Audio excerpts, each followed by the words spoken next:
अब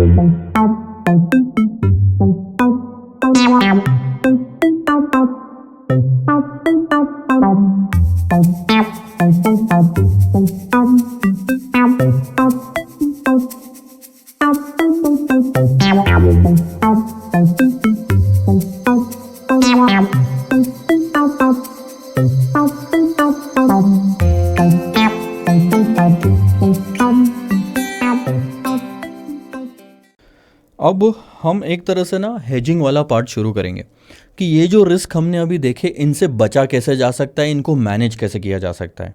तो इसमें आएगा फॉरवर्ड, फ्यूचर्स, ऑप्शन, स्वैप, बहुत कुछ आने वाला है। और यहाँ पे आता हूँ चार्ट्स में। आप अगर यहाँ आओगे तो देखोगे कि रिस्क मैनेजमेंट इन फॉरेक्स, यानी कि हम डिसीजन दो तरह के ले सकते हैं। या तो हेज करे ही ना, हेज नहीं करना यानी पोजीशन को ओपन रखना। और हेज करने के दो तरीके होते हैं सर, इंटरनल हेजिंग और एक्सटर्नल हेजिंग। इंटरनल हेजिंग का मतलब होता है कि हम इंटरनली कंपनी की कुछ पॉलिसीज ऐसी कर देते हैं जिससे हमारा रिस्क जो है कम हो जाता है या ख़त्म हो जाता है। और एक्सटर्नल हेजिंग में हम बाहर के रिसोर्सेज की, बैंक्स की बोलो, एक्सचेंज की बोलो, दूसरे पार्टीज़ की बोलो, मदद लेते हैं। इंटरनल में हम एक्सटर्नल सोर्सेज की मदद नहीं लेते, इसलिए उसको इंटरनल कहते हैं। जैसे एक मॉडल हमने अभी अभी देखा, home currency invoicing. Euro 500 euro में आप इन्वॉइसिंग कर रहे थे, आपने कल से बिल बदल दिया, आपने बोला कि सारी फॉरेन करेंसी का होम करेंसी में ही इन्वॉइसिंग होगा, यानी एक्सपोर्ट्स का होम करेंसी में इन्वॉइसिंग होगा। तो वो इंटरनल डिसीजन है, उसमें एक्सटर्नल रिसोर्सेज की कोई हेल्प नहीं लिया आपने, और फिर भी आपने रिस्क कम कर लिया। उसको बोलते हैं होम करेंसी इन्वॉइसिंग। तो हेजिंग का एक पार्ट हम ऑलरेडी देख चुके हैं, आगे भी आएगा।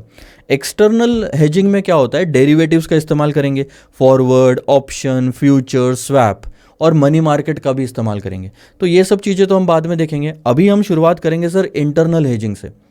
तो होम करेंसी इन्वॉइसिंग क्या होता है, हमने पहले पैसा मंगा लेना चाहिए या हमने आखिरी में पैसा मंगाना चाहिए, तो ये पार्ट आता है लीडिंग एंड लैगिंग का। Netting, matching, price variation. Starting के एक दो क्वेश्चन जो थे जहाँ पे हमने मैचिंग देखा था, एक याद है जापानीज येन ऑफसेट करने वाला क्वेश्चन, तो वहाँ हम एक्सपोर्ट को इंपोर्ट से मैच कर रहे थे। हमने देखा कि यार उस कंट्री से $2 लाख लेना भी बनता है और $1 लाख देना भी बनता है सेम टाइम पे, तो नेट में ही काम करते हैं। तो ये हो गया, मैचिंग कर लिया हमने। नेटिंग इंटर ग्रुप कंपनीज में होता है, नेट ऑफ कर लो, ठीक है। तो ऐसे कई सारे तरीके हैं इंटरनली हेज करने के। तो ये सारी चीज़ें अब हम शुरू करेंगे, धीरे धीरे हम हेजिंग पे जाएंगे, ठीक है सर। अब कॉन्सेप्ट शीट में आता हूँ।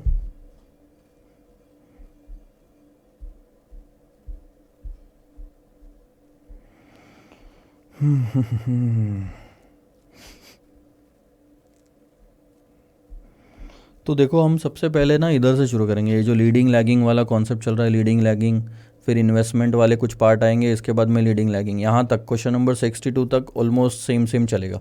मज़ा भी आने वाला है काफ़ी ज़्यादा। और कुछ बेसिक क्वेश्चन हैं जो ये जो स्टार्टिंग के 44, 45, 46 है ना, ये आप छोड़ भी दोगे तो चलेगा, मतलब बस एक इंट्रोडक्शन टू दैट पार्ट था। तो स्टडी मटेरियल में ओल्ड सिलेबस के इंक्लूडेड था, न्यू सिलेबस में भी अप्लीकेबल है पूरा का पूरा, लेकिन बहुत ना के बराबर है कि वो कभी पूछा भी जाएगा। तो आपको टाइम मिलता है तो एक बार ज़रूर गो थ्रू करो, क्योंकि थेरी बहुत ज़्यादा है इसमें, समझाया गया है ना कि किस तरह से इस्तेमाल कर सकते हैं इन सब चीज़ों को। और ये सब चीज़ें हम देखेंगे, ऐसा नहीं है इसमें से कुछ भी छोड़ रहे हैं सर। आप फॉरवर्ड कॉन्ट्रैक्ट ले लो, देखो आप फॉरवर्ड ले लो, ऑप्शन ले लो, और मनी मार्केट ले लो, इसमें से कुछ भी नहीं छूटेगा। आगे बहुत सारे क्वेश्चन है मनी मार्केट के, तो करते करते थक जाएंगे अपन, ऐसा है। तो ये हो गया, ये फ्यूचर्स वाला पार्ट भी हो गया। ये आप होमवर्क ले लो, प्रैक्टिस मैनुअल स्टडी मटेरियल का पार्ट है। और ये वाला पार्ट देखो, ये तो मतलब वो एक डेरिवेटिव्स में एक क्वेश्चन याद है राइस ट्रेडर वाला, एग्जैक्ट वैसा ही है कि इफ़ेक्टिव रेट जो होता है राइस का वो हमको निकालना होता है। यहाँ पे भी हमको निकालना है सर कि कहा गया calculate the effective realisation of the company, तो आखिर में 45 रुपीज़ पर डॉलर निकाला है। वो राइस ट्रेडर वाला क्वेश्चन देखना, ट्रेड डेरिवेटिव्स का एग्जैक्टली वैसा ही है, तो इसको भी आप वैसे इस्तेमाल कर सकते हो। तो ये दो चार जो चिल्ले पल्ले क्वेश्चन थे वो मैं छोड़ के चल रहा हूँ, ठीक है। अब बात आते ही सर क्वेश्चन नंबर 47 ऑनवर्ड से। तो 47th ऑनवर्ड से हम अब धीरे धीरे हेजिंग की तरफ मुड़ेंगे कि हमको सिचुएशन दी रहेगी और हमको देखना होगा कि हमें आज डिसीजन लेना है या हम कल लें, छोड़ दें, और आज ले तो फिर क्या कितने रिसोर्सेस हमारे पास में अवेलेबल है। आइए सर क्वेश्चन नंबर 47 की शुरुआत करते हैं। देखो, following two way quotes appear in foreign exchange market. Two way quote यानी जिसमें बिड और आस्क दोनों होता है, स्पॉट और 2 मंथ्स फॉरवर्ड भी दिया हुआ है आपको। रुपीज़ पर डॉलर है, डॉलर आपकी बेस करेंसी है यहाँ पे। How many US dollar should a firm sell to get 25 lakhs आफ्टर 2 months। देखो, US डॉलर बेचने की बात हो रही है और वही बेस करेंसी है, और 2 महीने बाद बेचना है हमें डॉलर। तो पहले 2 महीने बाद वाले इसमें देखेंगे कॉलम में, और हमें डॉलर बेचना है, बैंक डॉलर खरीदेगी तो 47 का रेट लगेगा। तो कितने डॉलर्स बेचने की ज़रूरत है? 25 lakhs डिवाइडेड बाय, क्योंकि ये भी रुपीज़ में ये भी रुपीज़ में, तो 25 lakhs डिवाइडेड बाय 47। ठीक है, बहुत आसान हो गया। How many rupees is the firm required to pay to obtain, obtain मतलब बाय करना। और मैं ना इसकी तरफ ध्यान नहीं देख रहा हूँ कि रुपए हमें पे करना है, मैं इसकी तरफ ध्यान देख रहा हूँ कि डॉलर हमें खरीदना है, क्योंकि वही बेस करेंसी है। स्पॉट मार्केट में अगर मुझे डॉलर खरीदना है 2 लाख डॉलर, तो बैंक डॉलर बेचेगी आस्क रेट पे 46.25, तो 2 लाख इंटू 46.25, आपकी कहानी यहाँ पे ईजी हो गई। अच्छा, इसके अलावा assume the firm has $69,000 in current account earning no interest. Dollar में हमारे पास 69,000 एक अकाउंट में पड़े हैं, EFC अकाउंट भी होता है एक, एक्सपोर्ट अर्निंग फॉरेन करेंसी। तो 69,000 हमारे पास उसमें पड़े हुए हैं, और 2 महीने तक उसमें अगर पड़े भी रहेंगे ना तो 69,000 ही रहेंगे उसमें, और कोई आपको इंटरेस्ट नहीं मिलने वाला, करंट अकाउंट है वो। Return on rupees is 10% per annum. क्या फर्म ने ये डॉलर्स को आज बेच देना चाहिए या 2 महीने बाद बेचना चाहिए? देखो, आपके पास डॉलर पड़े हुए हैं, आप आज बेच दोगे तो रुपए ले लेना और 2 महीने तक रुपए पे इंटरेस्ट खा सकते हो। लेकिन अगर आप नहीं बेचोगे तो 2 महीने बाद फॉरवर्ड रेट पे बेचना पड़ेगा। तो बहुत सिंपल सी भाषा में समझाता हूँ, आप बेचोगे तो बैंक खरीदेगी। देखो, आप बेचोगे तो बैंक खरीदेगी। अब आप आज बेचो या 2 महीने बाद बेचो, आज बेचोगे तो ये रेट पे बेचोगे, और 2 महीने बाद बेचोगे तो ये रेट पे बेचोगे। अब दोनों पे निकाल लो कि पैसा कितना मिलेगा सर। बहुत आसान है।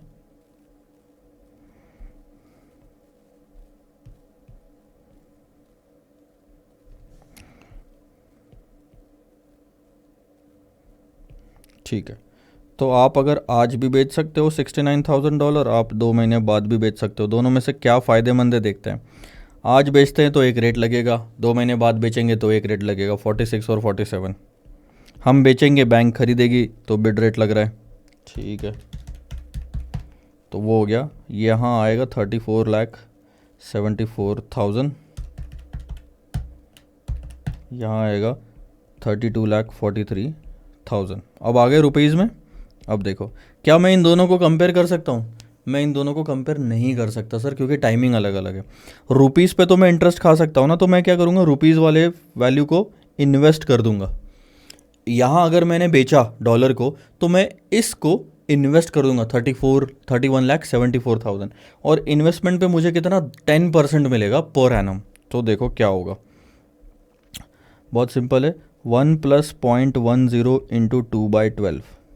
सो 0.10 इंटू 2/12 यानी कि मैंने कन्वर्ट कर लिया 2 महीने के रेट में, +1 इंटू 31,74,000।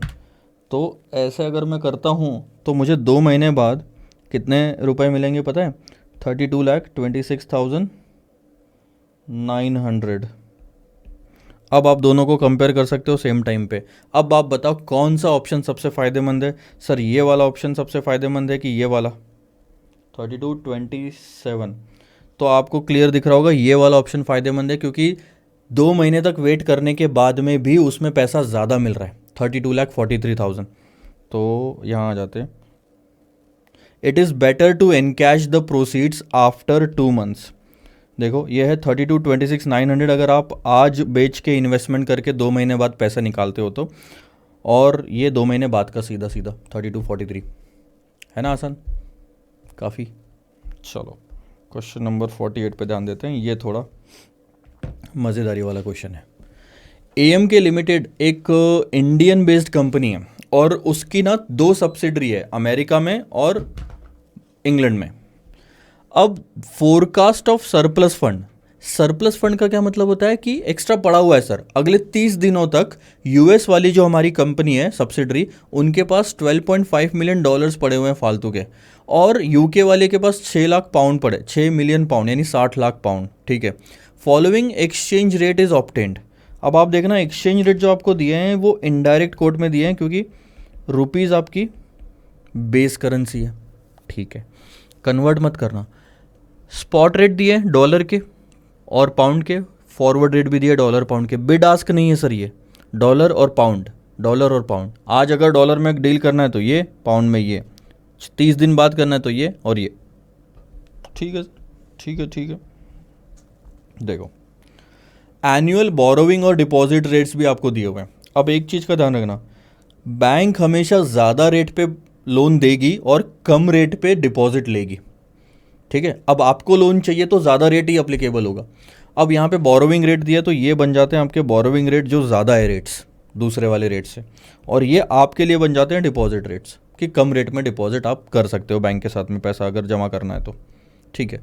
इंडियन ऑपरेशन के पास में सरप्लस नहीं है सर, दूसरों के पास में है पैसा फालतू का पड़ा हुआ, और हमारे पास में 500 मिलियन की कमी है, ठीक है। It is assumed that interest rates are based on a year of 360 days, ठीक है, याद रखना ये चीज़, गलती से भी 365 ले लिया तो मार्क्स कट जाएंगे सर एग्जाम में। Calculate the cash balance at the end of 30 days period in rupees for each company. आपको देखो सीधी सी बात है, ये टाइमलाइन लो, ठीक है।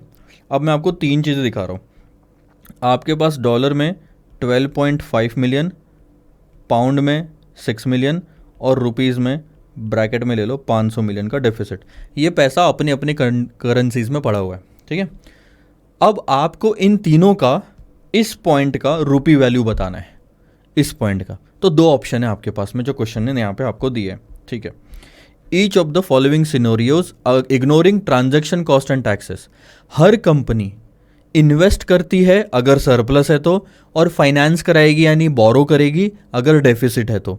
Its own cash balances and deficit in local currencies independently. यानी कि मैंने यूएस में 12.5 मिलियन डॉलर्स को इन्वेस्ट कर दिया, उसमें मुझे इंटरेस्ट मिलेगा यूएस का, इसके बाद में जो टोटल आएगी उसको मैं रुपीज़ में कन्वर्ट कर लूँगा यहाँ पे 30 दिन के रेट पे।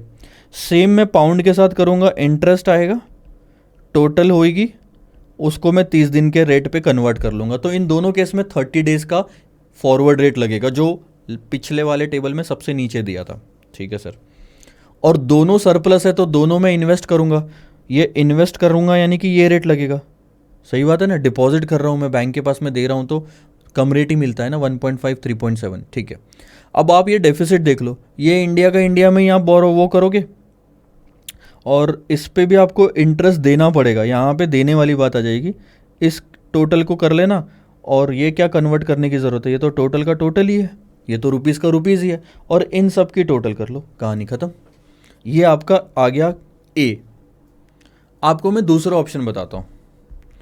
Cash balances are pulled immediately. सारा बैलेंसेस हमने इंडिया मंगवा लिया, in India, and the net balances are invested और बोरोड फॉर द 30 डेज। अब देखो आपने क्या किया पता है, आपने इसको कन्वर्ट कर लिया एक्सचेंज रेट पे रुपीज़ में, इसको भी कन्वर्ट कर लिया एक्सचेंज रेट पे रुपीज़ में, और अब आप तीनों को, ये जो 3 है ना, 500 तो हमारे पास अभी भी डेफिसिट में, ये रुपीज़ और ये रुपीज़, अब हो गए तीनों रुपीज़ में, इसको आपने इन्वेस्ट कर दिया, इसमें इंटरेस्ट मिलेगा, और ये रुपीज़ में आ गया बी। तो क्या हुआ, या तो आप अपना अपना सरप्लस अपने अपने देश में निवेश कर दो, इन्वेस्ट कर दो, इंटरेस्ट के साथ जो आखिरी में वैल्यू आएगी उसको कन्वर्ट कर लेना, या तो स्पॉट रेट पे कन्वर्ट कर लो, आज ही सारा इंडिया बेच दो, इंडिया में ही इन्वेस्टमेंट करेंगे। दोनों में से कौन सा ऑप्शन बेहतर है सर? दोनों में जिसमें भी वैल्यू हमारे पास ज़्यादा रहेगी वो ऑप्शन बेहतर है। बात तो सही है, जिसमें ज़्यादा पैसा मिलेगा वो ऑप्शन बेहतर है, तो करो, सिंपल सी बात है। देखो अगर हम इंडिपेंडेंटली एक्ट करते हैं, अभी इंस्टीट्यूट ने क्या करा है ना, थोड़ा गड़बड़ करा है देखो इस क्वेश्चन में। पहले तो इन्होंने थाउजेंड्स में कर दिया, गलती कभी भी मत करना एग्जाम में ऐसा। अगर उन्होंने मिलियंस में डेटा दिया हुआ है तो मिलियंस में ही लिखो। पेपर चेक करने वाले भी कई बार मैं बता रहा हूँ नहीं देखेंगे, मतलब मैं ये नहीं बोल रहा हूँ कि वो लोग गधे होते हैं या बेवकूफ़ होते हैं, बट उन लोगों से भी एज अ ह्यूमन छूट सकता है। वो बोलेंगे यार इतने मिलियंस का तो क्वेश्चन था ही नहीं, 4,75,323 मिलियंस, नहीं सर ऐसा तो था ही नहीं। अच्छा ये ले लो, इंस्टेड ऑफ दैट 12.5 मिलियन का क्वेश्चन था, आपने 12,500 मिलियन लिख दिया, वो ये शायद छूट जाएगा उनके इनसे कि उन आपने 1,000 कराओ। गलती से भी अपने मन से फालतू की चीज़ें मत करो, जैसा दिया है वैसा लिखो, वो सही है। अब इसका प्रॉपर फॉर्मेट मुझे लिखना पड़ रहा है, मेरा टाइम जा रहा है इसकी वजह से। देखो अगर इंडिपेंडेंटली एक्ट करते हैं तो क्या होता है, आप यहाँ पे ले लो, प्रॉपर फॉर्मेट बनाओ, कंट्री, ठीक है। फिर कंट्री की जगह मैं बोलता हूँ करेंसी ले लो, तो क्या दोनों पर्पस सॉल्व हो जाते हैं। इसके बाद में आप ले लो यहाँ पे सरप्लस, या फिर ब्रैकेट में लिख दो डेफिसिट, ठीक है। तो इतने पे आपको फिर बोल दो कि इंटरेस्ट रेट क्या लगने वाला है, फिर आप उस पर इंटरेस्ट का अमाउंट निकाल लो। थोड़ा ब्रीफ होना चाहिए कि एग्जैक्टली कैसा निकला इंटरेस्ट का अमाउंट। फिर आप उसको कर लो टोटल। टोटल करोगे तो ये देखो फॉरेन करेंसी में रहेगी। आप ले लो 30 दिन का एक्सचेंज रेट, यहाँ पे एक्सचेंज रेट लेते ही आपकी टोटल आ जाएगी सर रुपीज़ में, कहानी ख़त्म। टोटल कर लेना सबकी। अब देखो मैं यहाँ पे करके दिखाता हूँ आपको। सबसे पहली हम करेंसी लेंगे डॉलर, फिर लेंगे पाउंड और फिर लेंगे रुपीज़, ठीक है। 12.56 और 500 ब्रैकेट में। पहली दोनों करेंसी सरप्लस में है तो हम डिपॉजिट करेंगे। डिपॉजिट का रेट है आपका डॉलर का 1.5, पाउंड का 3.7, 1.5%, 3.7%, ठीक है। और उसके बाद रुपीज़ तो हमको बोरो करना है क्योंकि डेफिसिट है, तो बोरोविंग का रेट लगेगा 6.4%। तो ये 6.4% लग गया। अब देखो कैलकुलेशन, और 30 डेज़ के लिए करना है। 30/360 यानी सीधा 12 से डिवाइड कर दो। 12.5 इंटू 1.5% डिवाइडेड बाई 12, तो आंसर आता है 0.0156। 4 डेसिमल में रोक रहा हूँ,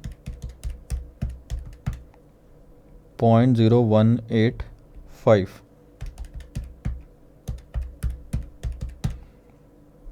2.6667, ठीक है। ये देना पड़ेगा।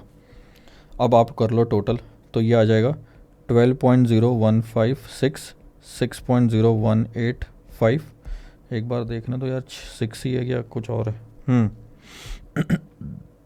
और ये आ जाएगा 502.6667, ठीक है। अब इसका तो एक्सचेंज रेट एक ही होता है, रुपीज़ को रुपीज़ में अगर कन्वर्ट करना है तो इसको ऐसे ही ले लेता हूँ, 502.6667। अब बाकी का देख लो। फॉरवर्ड रेट लगेगा क्योंकि अब 30 डेज़ के एंड में जाके आप डॉलर और पाउंड को इंडिया लेके आ रहे हो, तो ये नीचे वाले रेट लगेंगे 0.0217, 0.0150।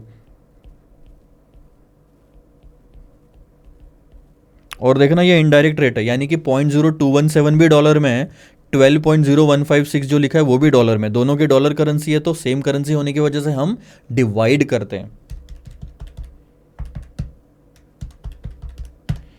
तो वो आएगा 553.71। अच्छा हम इसको वैसे तो इसको 2 डिजिट में कर सकते थे, 553.7143, ठीक है। और 401.2333 कर लो टोटल।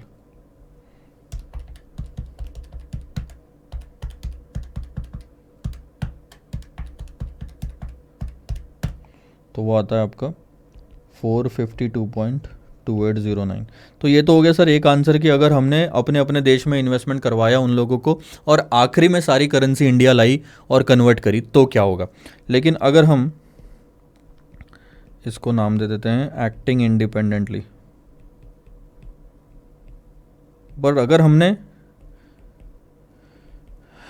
इमीडिएटली सारी कैश को पुल कर लिया तो क्या होगा। यहाँ ले लेंगे करेंसी, यहाँ ले लेंगे सरप्लस या डेफिसिट, आप फॉर्मेट अपने हिसाब से कुछ भी रख सकते हैं सर, जब तक प्रॉपरली आंसर प्रेजेंट हो रहा हो। और हमको यहाँ पे तुरंत ही कन्वर्ट करना है तो स्पॉट रेट ले लिया मैंने, फिर मैंने ये ले लिया सरप्लस। सरप्लस ही तो है, डेफिसिट की तो बात ही नहीं है इसमें, रुपीज़ में। ठीक है, बस इतना ही तो पार्ट है। अब आप यहाँ पे सिर्फ दो करेंसी लोगे, क्योंकि दो ही करेंसी को इंडिया लाना है ना, एक तो ऑलरेडी इंडिया में ही अवेलेबल है, $12.5 और 6। और एक चीज़ आप बिल्कुल मत भूलना, ये बहुत बड़ी गलती हो जाती है, यहाँ पे लिखो इन मिलियंस,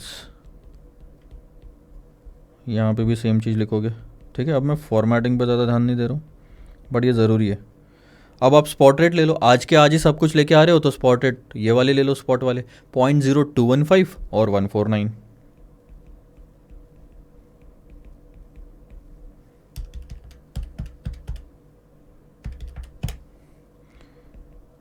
$581.40 और 402.68।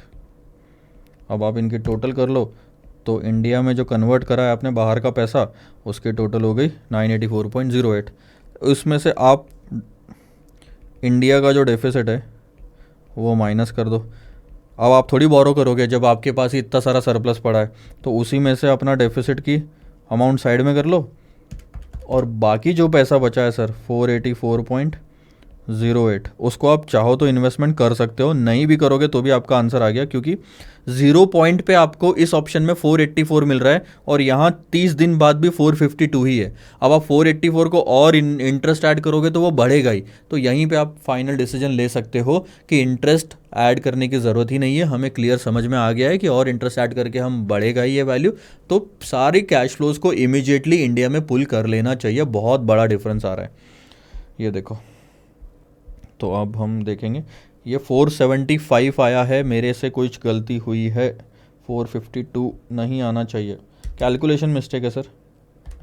एक बार थोड़ा सा देख लेता हूँ, इंटरेस्ट रेट का तो कहीं फ़र्क नहीं पड़ गया, नहीं सही है, हाँ ये तो फ़र्क पड़ा ना, 12.5 था, यहाँ फ़र्क पड़ा है,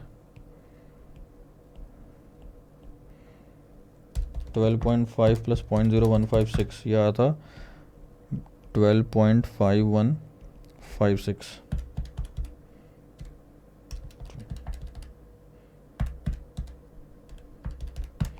$576.767558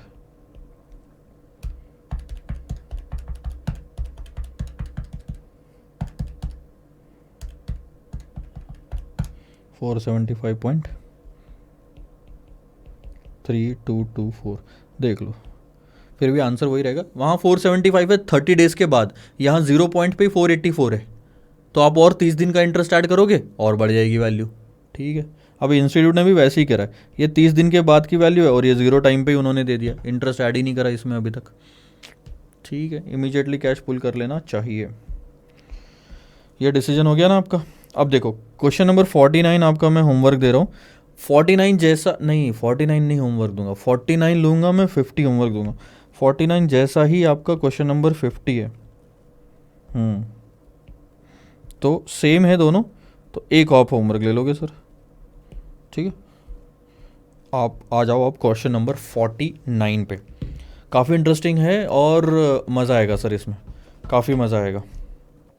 देखो, केजीएफ बैंक की जो सिडनी ब्रांच है उसके पास $7 लाख सरप्लस पड़ा हुआ है। एक सेकंड,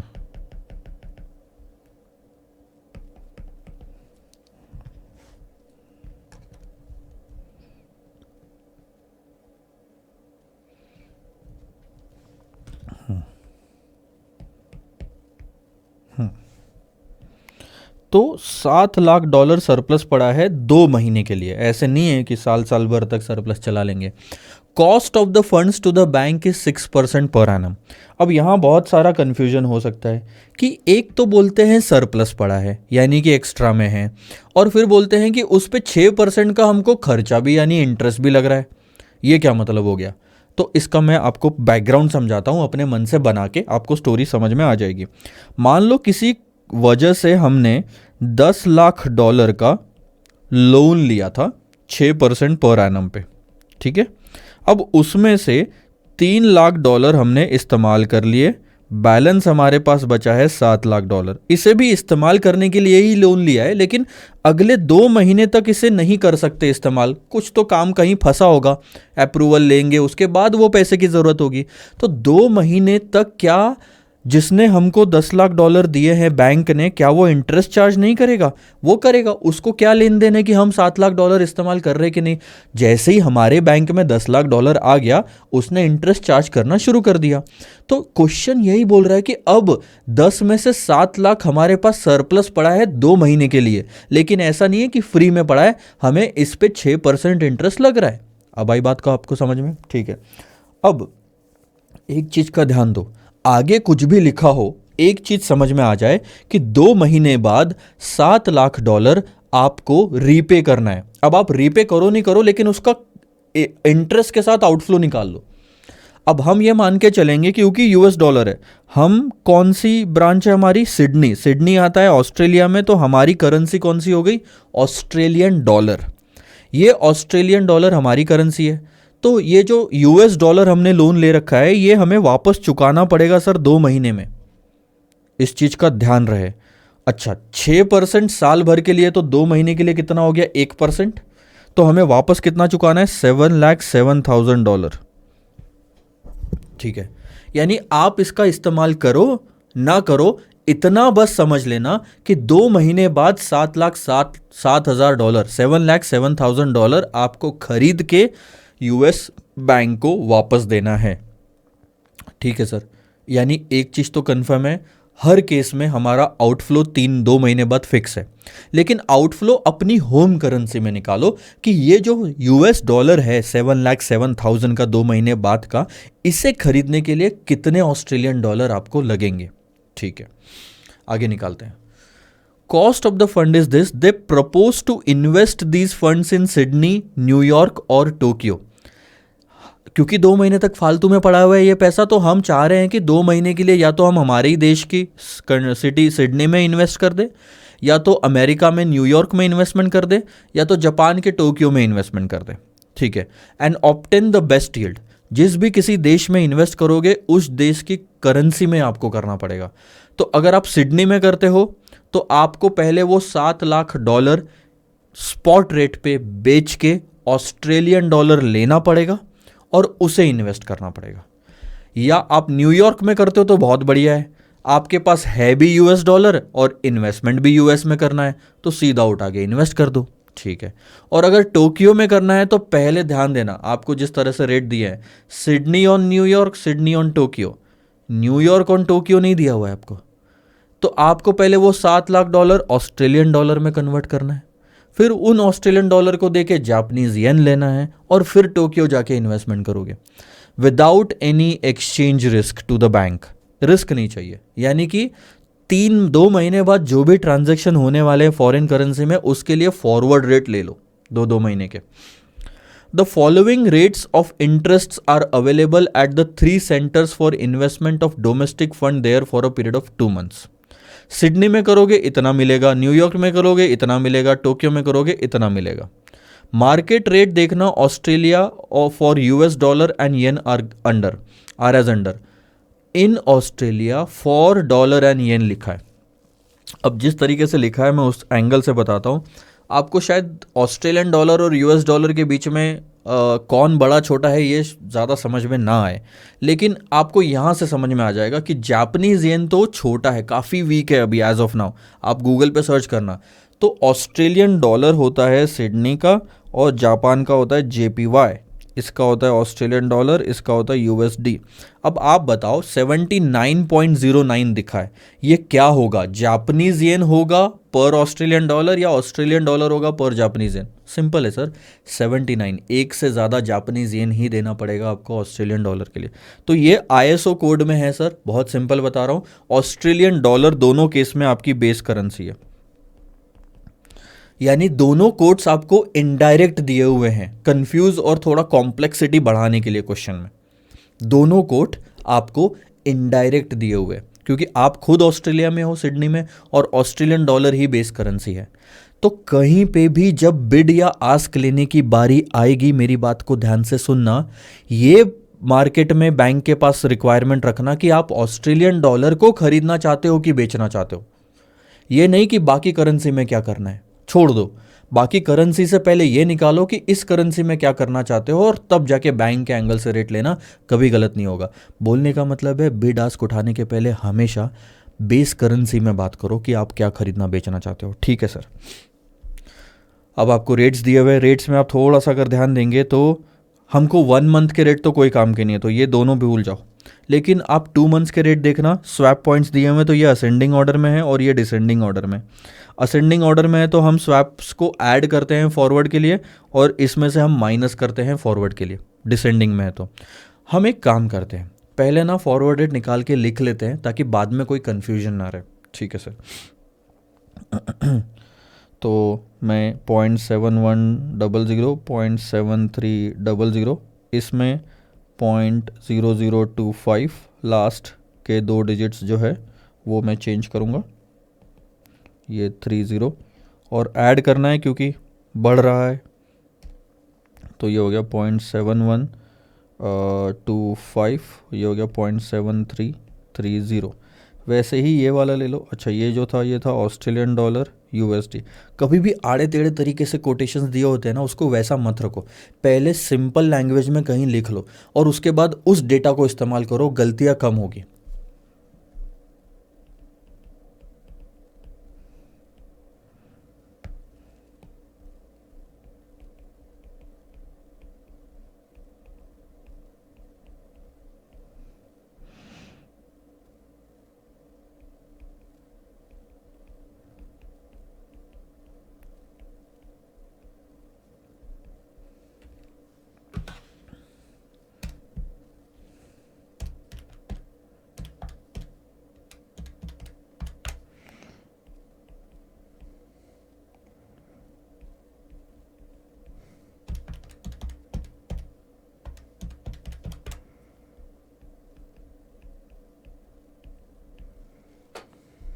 ठीक है, आ गए आपके फॉरवर्ड रेट्स भी आ गए। ठीक है सर।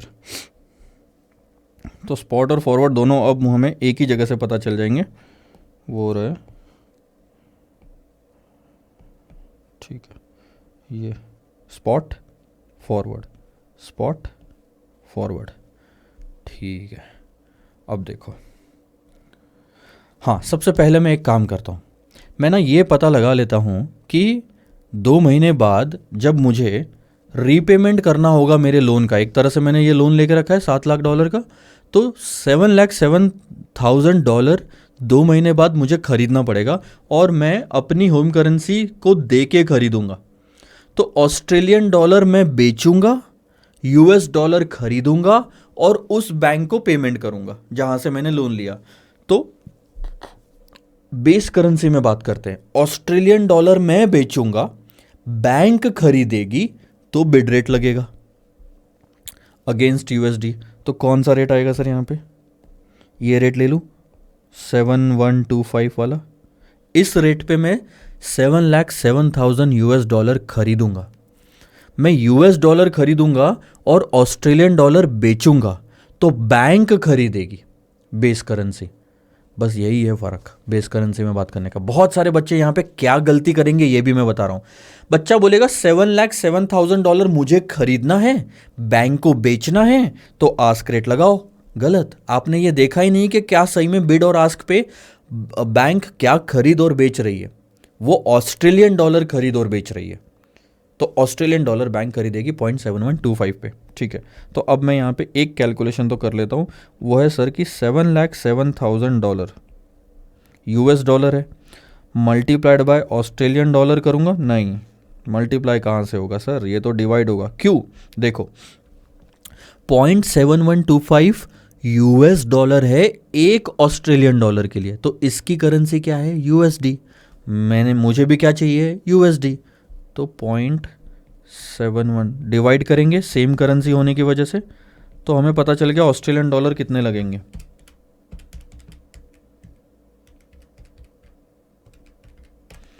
992281। तो अब ये चीज़ दिमाग में रख लो, इतना आपको ऑस्ट्रेलियन डॉलर एक्सपायरी पे देना ही पड़ेगा 2 महीने बाद, ताकि 7,07,000 यूएस डॉलर खरीदो और वापस कर दो सारा पैसा। ठीक है, इतना समझ आ गया। अब हम मुद्दे की बात करते हैं, इन्वेस्टमेंट की। ये क्वेश्चन सर आपका मई 2019 में ओल्ड सिलेबस में पूछा गया। आप बोलोगे ओल्ड सिलेबस में है तो क्यों लेंगे सर एग्ज़ाम में, पर आप यहाँ देखना, ये वाला जो इसके जस्ट बाद वाला एग्जैक्ट सेम क्वेश्चन है। RTP RTP RTP RTP RTP कितने बार ये आरटीपी एमटीपी न्यू और इसमें आ चुका है, यानी कि ये न्यू सिलेबस के लिए भी अप्लीकेबल है। अब इंस्टीट्यूट का जिस दिन मन करेगा कि आपका टाइम बहुत वेस्ट करना है, क्योंकि 8 मार्क्स के लिए इसमें काफ़ी टाइम लगता है, जिसकी प्रैक्टिस हो गई है फिर नहीं लगेगा।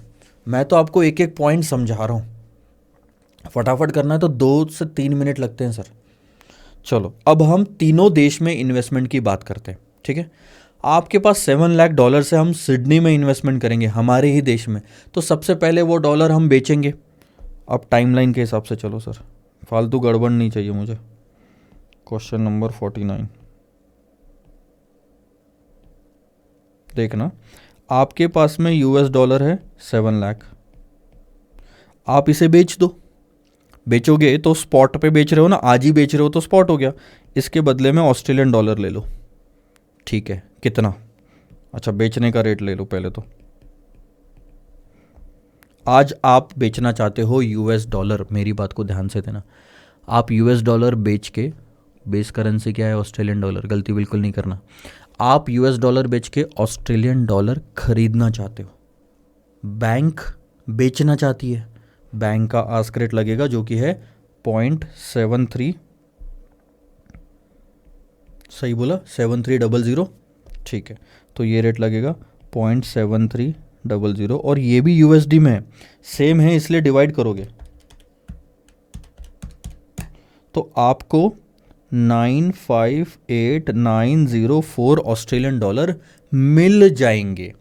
उसके बाद उसे कर देना इन्वेस्ट 958,904, और उस पे आपको 2 महीने का मिलेगा इंटरेस्ट।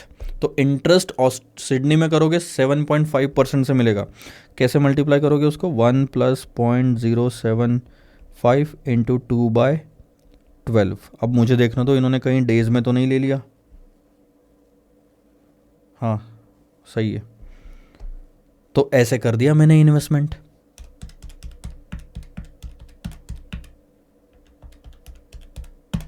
तो मुझे ठीक 2 महीने बाद ऑस्ट्रेलियन डॉलर कितने मिलेंगे? 970,890.3।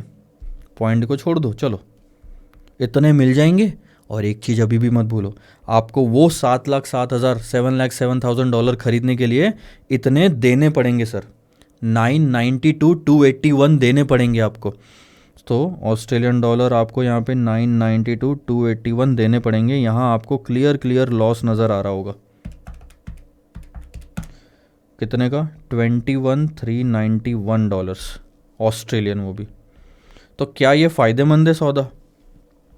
नहीं है, पर अगर यही ऑप्शन होता तो इतना ही लॉस होता, अदरवाइज़ आपका बहुत ज़्यादा लॉस होता। कम से कम कुछ तो कमाया है। चलो, सिडनी में तो हमने देखा कि यार कोई मतलब नहीं बन रहा है, लॉस आ रहा है। हम एक काम करते हैं, न्यूयॉर्क जाते हैं। न्यूयॉर्क में देखो कितना अच्छा है, मैं आपको बताता हूँ। क्योंकि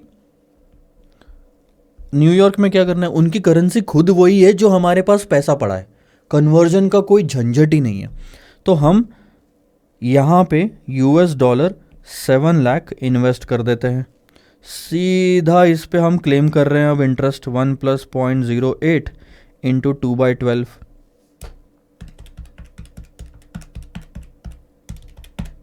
हमको कितना मिलेगा? 709,333, इतना यूएस डॉलर मिल जाएगा। ठीक है, इसमें से याद रखना 7,07,000 डॉलर आपको वैसे भी चुकाने ही थे। तो ऐसी बेवकूफ़ी तो नहीं करोगे ना आप कि ये 7,09,000 डॉलर्स आप पहले सिडनी लेके आओगे, उसको ऑस्ट्रेलियन डॉलर में कन्वर्ट करोगे, फिर ऑस्ट्रेलियन डॉलर देके फिर से 7,07,000 डॉलर खरीदोगे और फिर न्यूयॉर्क में भेजोगे। नहीं सर, वहाँ से पैसे लाते समय पे वहीं पे दे दो ना, जो लाइबिलिटी है उसी में से 709 में से 707 वहाँ दे दो, बाकी का बचा लेके आ जाओ, वो गेन है सर आपका। सो यहाँ पे गेन हो गया आपको 2,333 का। वो भी यूएस डॉलर का। पर हम तो है सिडनी से, हमारी तो करेंसी ऑस्ट्रेलियन डॉलर है। इस गेन को कन्वर्ट कर लो ऑस्ट्रेलियन डॉलर में, यानी कि ये देखो आप 2 महीने बाद यूएस डॉलर बेचना चाहते हो। इतना फायदा हुआ ना, लेके आए आप बेचोगे और ऑस्ट्रेलियन डॉलर ले लोगे। यूएस डॉलर बेचना चाहते हो लेकिन बेस करेंसी ऑस्ट्रेलियन डॉलर है। ऑस्ट्रेलियन डॉलर खरीदना चाहते हो, बैंक बेचेगी, आस्क रेट लगेगा 2 महीने बाद का, ये रहा 0.7330। तो आप 0.7330 पे उसको कन्वर्ट कर लो, ये भी यूएस डॉलर है, इससे आपका ऑस्ट्रेलियन डॉलर आ जाएगा, डिवाइड करना पड़ेगा।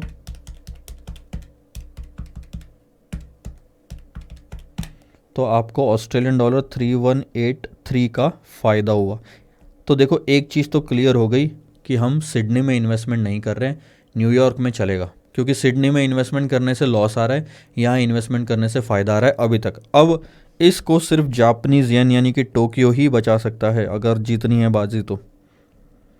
अब देखो टोक्यो में क्या होगा, भयंकर। देखो टोक्यो के केस में आप क्रॉस रेट निकाल के काम चला सकते हो, बट मैं कहानी को ज़्यादा बढ़ा नहीं रहा हूँ यहाँ पे, फटाक से हम ख़त्म करेंगे। तो यहाँ सबसे पहले क्या होगा देखना, आपके पास है यूएस डॉलर और जापानीज़ येन और यूएस डॉलर का कोई डायरेक्ट रेट तो दिया हुआ है नहीं, तो आप पहले उसको ऑस्ट्रेलियन डॉलर में कन्वर्ट करो और उसके बाद आप उसको कन्वर्ट करो जापानीज़ येन में। तो आपने यूएस डॉलर बेचे,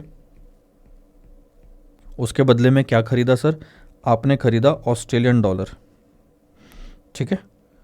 तो आपको ऑस्ट्रेलियन डॉलर आज स्पॉट पे खरीदना है, बैंक को बेचना है, तो ये रेट लगेगा 0.73 का, ठीक है। मैंने लगाया, हमने इसके पहले भी सेम यही करा था ना, यूएस डॉलर को ऑस्ट्रेलियन डॉलर में कन्वर्ट करने के लिए 0.73 का रेट लगाया था, तो 958,904 मिले थे हमको, कितने मिल गए 958,904। अब ध्यान देना, करना क्या है इसका, कुछ नहीं करना, आप दूसरे बैंक में ले जाओ और ये ऑस्ट्रेलियन डॉलर बेच के जापानीज येन खरीद लो। अब आप ऑस्ट्रेलियन डॉलर बेचना चाहते हो, वही बेस करेंसी है, तो बैंक खरीदना चाहती है आज, बैंक का खरीदने का, ऑस्ट्रेलियन डॉलर खरीदने का रेट क्या है बिड आज का, ये रहा 79.09। स्पॉट में ऑस्ट्रेलियन डॉलर बैंक खरीदेगी 79.09, 79.0900, और ये है जापानीज येन में दिया हुआ। दोनों करेंसी अपोजिट है, मल्टीप्लाई करेंगे सर, तो आपको कितने जापानीज येन मिलेंगे, 75, 83, 97, 17, 7,58,39,717 जापानीज येन आपको मिले आज, और आपने वो सारे के सारे कर दिए इन्वेस्ट।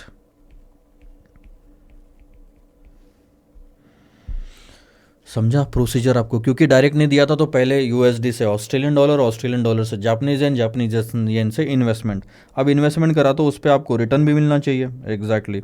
जापानीज येन पे कितना रिटर्न मिल रहा है हमको, 4% पर एनम। तो हम इसको कैसे निकालेंगे, 1 + 0.04 × 2/12,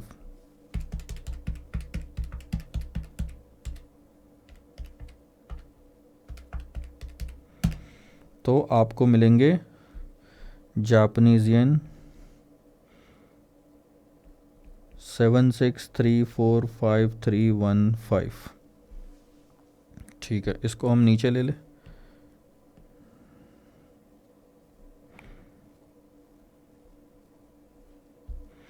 मिल गए। क्या करोगे सर आप इस जापानीज येन का, जापानीज येन को वापस ऑस्ट्रेलिया लाओगे और बेच देना।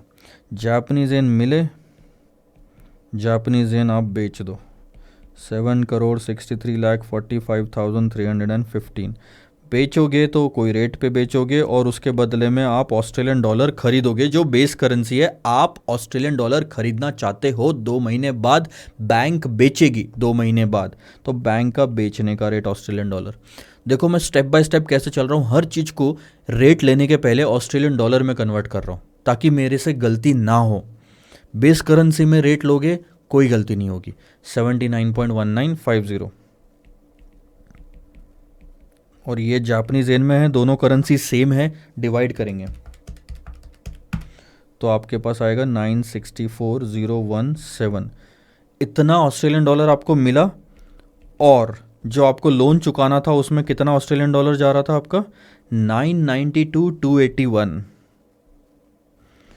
992,281। तो आपका इसमें नुकसान हो गया, इसमें भी लॉस आया ना।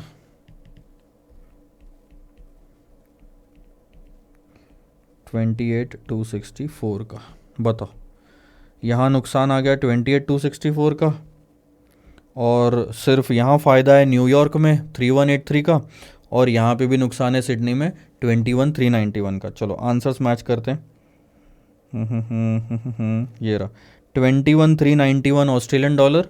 अगर यूएस में कन्वर्ट करा तो ये कोई ज़रूरत नहीं है, क्योंकि आप खुद ऑस्ट्रेलिया से हो, तो आप जब अल्टीमेट प्रॉफिट लॉस निकालोगे वो अपनी करेंसी में निकालोगे। 21,391, इसके बाद 3183, और इसके बाद ये कितना 3352 आ रहा है।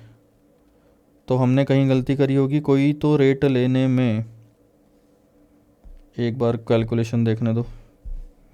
79.19। अच्छा अच्छा अच्छा अच्छा अच्छा, मैं बताता हूँ, गलती नहीं है, ये तो एक बार पहले भी आया था। राउंडिंग ऑफ की वजह से गलती हुई है, और राउंडिंग ऑफ इंस्टीट्यूट ने करा यहाँ पे। मैं बताता हूँ क्या, मैं इसलिए सजेस्ट करता हूँ कि नहीं करना चाहिए कई बार। ये 1 डिवाइडेड बाय 79.1950 है, उसको राउंड ऑफ कर दिया 4 डेसिमल में 0.0126 तक। इसके आगे भी आ रहा था, हमने वो करा ही नहीं। आप सीधा 763.43,587 है ना आपके पास, ये देखो 7, इसको भी राउंड ऑफ किया हुआ होगा ना, बराबर है।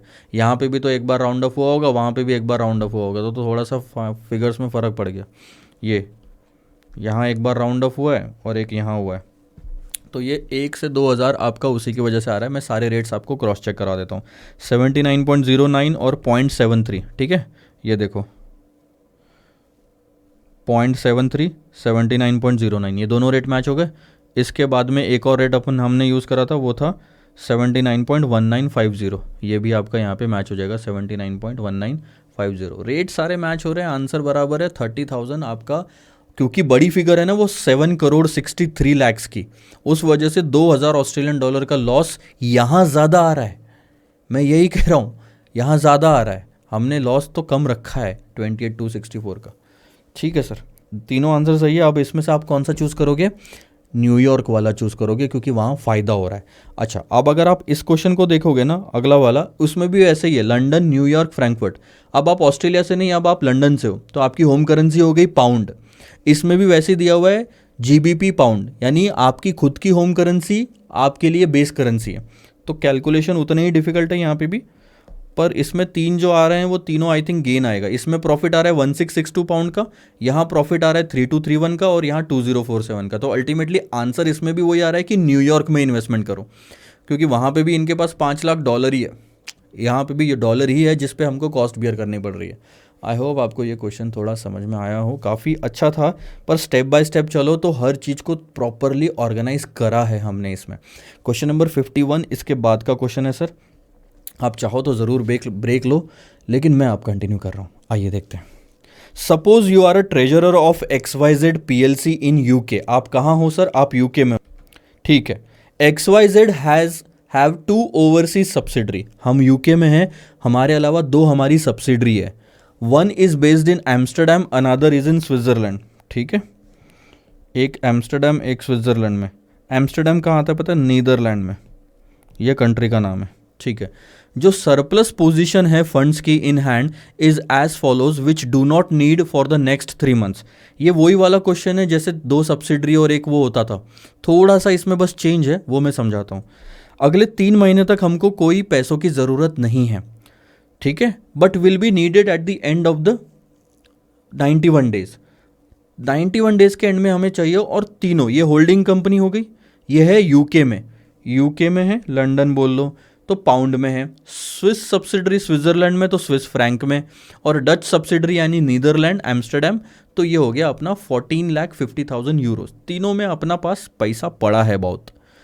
एक्सचेंज रेट भी आपको दिया है, और अगर आप ध्यान से देखोगे तो एक्सचेंज रेट में यहाँ यूरो बेस करेंसी है, लेकिन यहाँ आपकी खुद की करेंसी बेस करेंसी है पाउंड। ठीक है, बेस करेंसी के टर्म्स में हम बात करेंगे जब भी रेट उठाने होंगे। इसके बाद आपको स्वैप पॉइंट्स दिए हैं, तो स्वैप पॉइंट्स में सबसे पहले देखो कि असेंडिंग डिसेंडिंग का क्या लोचा है। यहाँ दोनों असेंडिंग है, यहाँ भी, यहाँ देखो डिसेंडिंग है, देखो 240 टू 228, बस यहीं पागल बनाते हैं। यहाँ तो स्वैप पॉइंट ऐड करने पड़ेंगे, यहाँ माइनस करेंगे। सबसे पहले आगे बढ़ने के पहले आप फॉरवर्ड रेट सर निकाल लो, ये पॉइंट्स ऐड करके, ये डिडक्ट करके, ठीक है।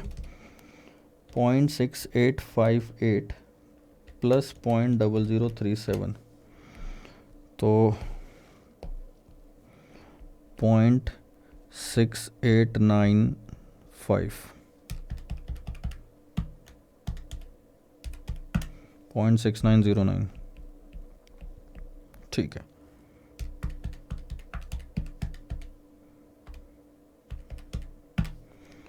ये माइनस कर दिया मैंने 2.3053,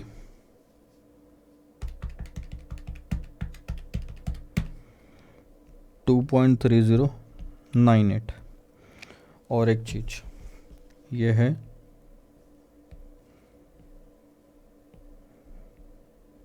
पाउंड पर यूरो, और ये है CHF पर पाउंड। बस एक चीज़ का याद रखें, बेस करेंसी यूरो और पाउंड लेना है, बाकी सब तो ठीक है। स्पॉट रेट ये रहे, फॉरवर्ड रेट वो रहे। 91 डेज के जो इंटरेस्ट रेट आपको दिए हुए हैं per annum basis on deposit in money market are as follows. तो अमाउंट ऑफ करेंसी आप कितना डिपॉजिट कर रहे हो उस पर डिपेंड करता है। अगर इस रेंज में डिपॉजिट आ रहा है तो आपका इंटरेस्ट रेट 1%, 0.25 या नील लगेगा। और अगर इस रेंज में आ रहा है तो अलग, इस रेंज में आ रहा है तो अलग, और 20 लाख के ऊपर इन्वेस्टमेंट कर रहे हो तो अलग, ठीक है। अब आप देखना, हम ना मार्किंग कर लेते हैं हमें, क्योंकि सारे रेट्स की तो ज़रूरत है नहीं।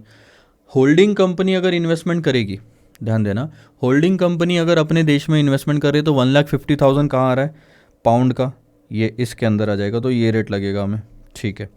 और अगर स्विस सब्सिडरी कर रही है, स्विट्जरलैंड वाली, तो 19,96,000 कहाँ आ रहा है, स्विस वाला, ये यहाँ आ रहा है, तो ये रेट लगेगा 0.50%।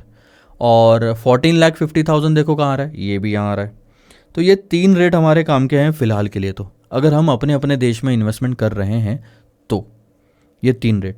आपका एक डाउट यहाँ पे मन में आ सकता है कि सर जो जैसे ये 19,96,000 है, तो क्या ऐसा नहीं होगा कि पहले 2 लाख पे इतना मिलेगा, फिर 8 लाख पे इतना मिलेगा, और फिर इतना मिलेगा? ये आप जा रहे हो स्लैब के हिसाब से, ऐसा इन्वेस्टमेंट में नहीं होता। ये ऐसा इनकम टैक्स में होता है कि थोड़ा आपको टैक्स कम लगता है उसमें। ऐसे में थोड़ी चलेगा आपको कि कम आपको इंटरेस्ट रेट मिले। आप अगर ज़्यादा कर रहे हो तो आपका स्लैब है वो, उसमें आपका पूरे पैसों पे, एक से लेके पूरे पे उतना ही लगेगा। तो स्लैब्स मत लगाओ यहाँ पे, वो वाला कि पहले इतने इन्वेस्टमेंट पे इतना इंटरेस्ट मिलेगा, फिर इतने पे इतना मिलेगा। ऐसा नहीं होता सर इन्वेस्टमेंट में, ठीक है।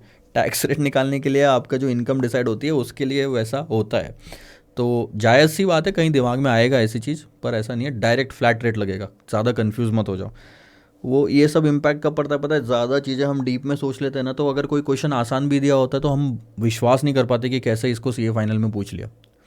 तो फिर हम उसमें ना ढूंढने लग जाते हैं कि कुछ तो ट्रिक होगी, कुछ तो ट्रिक होगी, कुछ तो ट्रिक होगी, और हम जानबूझ के उसको कॉम्प्लेक्स बना देते हैं। तो ये सब चीज़ें जो इतना इतना भेजे में आपके चलता है ना, ये सब उसी वजह से होता है। थोड़ा सा मेडिटेशन करोगे तो इन सब चीज़ों, ये जो थोड़ा नर्वसनेस है बोलो, या टू मच ऑफ थिंकिंग वाली बात है, वो सब चले जाती है। Meditation is a wonderful thing, ठीक है sir. You have been approached by your banker, जहाँ पे आपका सरप्लस पड़ा हुआ है, requesting you to swap the surplus lying with other 2 subsidiaries and place them in deposit with them. अब इसका मतलब क्या है बताता हूँ। Determine the minimum interest rate, अच्छा ये तो हम बाद में बात करेंगे। That should be offered by the bank, ठीक है। पहली बात तो क्वेश्चन ये पूछ रहा है कि आपको अप्रोच किया गया है आपके बैंकर द्वारा, जहाँ पे आपका ये सरप्लस पड़ा हुआ है, कि आप स्वैपिंग कर लो इस सरप्लस की दूसरे दोनों सब्सिडरीज के पास जो पड़ा हुआ है। इसका मतलब क्वेश्चन आपसे ये पूछ रहा है कि जो दोनों सब्सिडरीज है, क्या हम इनसे इमीडिएटली पुल करवा ले पैसा अपने देश में और फिर इन्वेस्टमेंट करें? स्वैपिंग करनी चाहिए या नहीं करनी चाहिए? बस क्वेश्चन पूरा वैसा ही है जो US डॉलर और UK 12.5 और 6 मिलियन वाला था, वैसा ही है, बस भाषा अलग है बात करने की, क्वेश्चन पूछने की। इन्होंने बोला क्या स्वैप करना चाहिए, वहाँ क्वेश्चन था क्या इमीडिएटली पुल करना चाहिए। दोनों केस में हम ये निकालेंगे कि अगर हम अपने अपने देश में इन्वेस्टमेंट करते हैं तो आखिरी में कितना मिलेगा, और स्वैपिंग करके करते हैं तो कितना आ रहा है, और डिसाइड कर लेंगे। सिंपल। 1%, 2 और 0.5%। अब देखो, सबसे पहले तो अगर हम सरप्लस फंड्स को अगर इन्वेस्ट करें इंडिविजुअल बेसिस पे अपने अपने देश में, ठीक है, ये 2%, हॉलैंड बोलो या फिर आप उसको नीदरलैंड बोलो, इतना इन्वेस्टमेंट करा होल्डिंग कंपनी ने 2% पे 91/360 डेज के लिए। ये 0.5% बोलते हैं इसको, 100 से डिवाइड करने के बाद, और ये आ गया 1%। तो तीनों देशों ने अपना अपना पैसा अपने अपने देश में इन्वेस्टमेंट करा, इंटरेस्ट मिला उनको, और ये प्रिंसिपल प्लस ये वाला इंटरेस्ट दोनों को ऐड कर दोगे तो ये फिगर आ गई। अब 91 डेज के एंड में ये सारा पैसा आप लेके आ जाओ अपने पास। तो ध्यान देना मेरी बात को, आपकी कंट्री की करेंसी कौन सी है, आप होल्डिंग कंपनी हो, देखो आपकी होल्डिंग कंपनी पाउंड की है, यूके की है, सॉरी, तो ये आखिरी वाला हो गया आपका होल्डिंग कंपनी का कैश फ्लो, ठीक है। अब आप ध्यान देना, तो ये दोनों सब्सिडरी का पैसा भी आप पाउंड में कन्वर्ट करना चाहते हो, ये पैसा आप 91 डेज बाद इंडिया लेके आओ, इंडिया बोलता हूँ यूके लेके आओगे, तो आप सेल करोगे यूरो को और बाय करना चाहोगे पाउंड को। यहाँ पे आप सेल करोगे CHF को और बाय करना चाहोगे पाउंड को। ध्यान देना मेरी बात को, इस वाले रेट में यूरो बेस करेंसी है, और जो आपको बेचना है तो बैंक खरीदेगी, यहाँ बिड रेट आना चाहिए 2 महीने 3 महीने बाद का। इस वाले केस में कोर्ट में CHF पाउंड में आपकी पाउंड बेस करेंसी है, जो आप खरीदना चाहते हो, बैंक बेचेगी तो आस्क रेट आना चाहिए।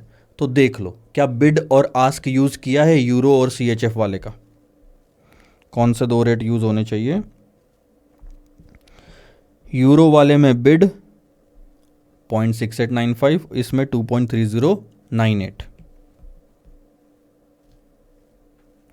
0.6895 2.3098 आया ना बराबर। बेस करेंसी में इंटरप्रिटेशन चाहिए सर, और एग्जैक्टली एक ही क्वेश्चन में 2 बार अलग अलग, एक बार पाउंड को उन्होंने बेस करेंसी बनाई, एक बार नहीं बनाई, एक ना एक जगह तो बच्चा गलती करेगा ही, मतलब दोनों जगह इंटरप्रिटेशन यही रखेगा। ध्यान देना क्या इंटरप्रिटेशन होता है, हम यूरो बेचना चाहते हैं, बैंक खरीदेगा, बिड ले लो, तो यहां तो बराबर आ गया बिड, क्योंकि यूरो ही बेस करेंसी थी।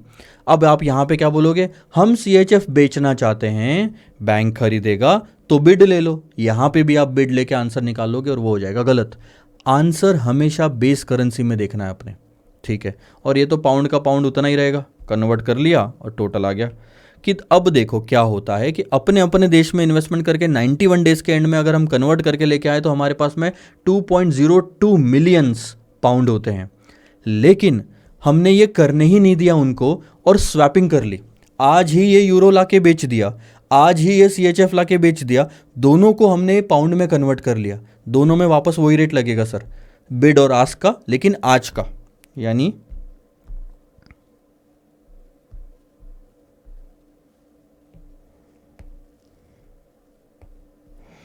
बिड और आस्क, लेकिन आज का 0.6858 और 2.3326,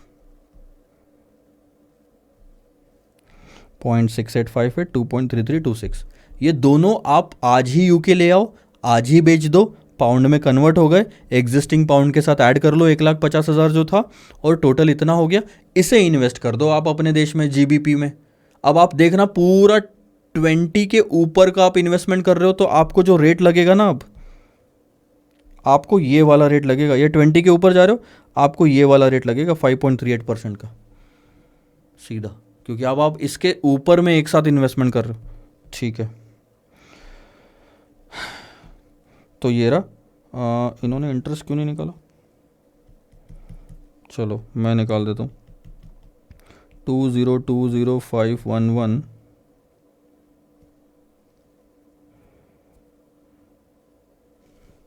इंटरेस्ट कहाँ है,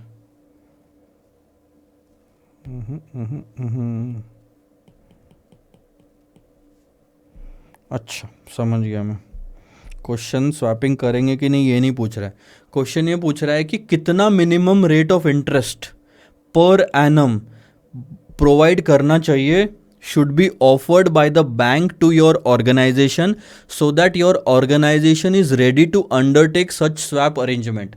ये स्वैपिंग सक्सेसफुल करने के लिए, अब आप मुझे एक चीज बताओ, टाइमलाइन में मैं समझाता हूं आपको। ये जो आपने 20 निकाला ना, 2,000,173.53, ये यहाँ का पैसा है,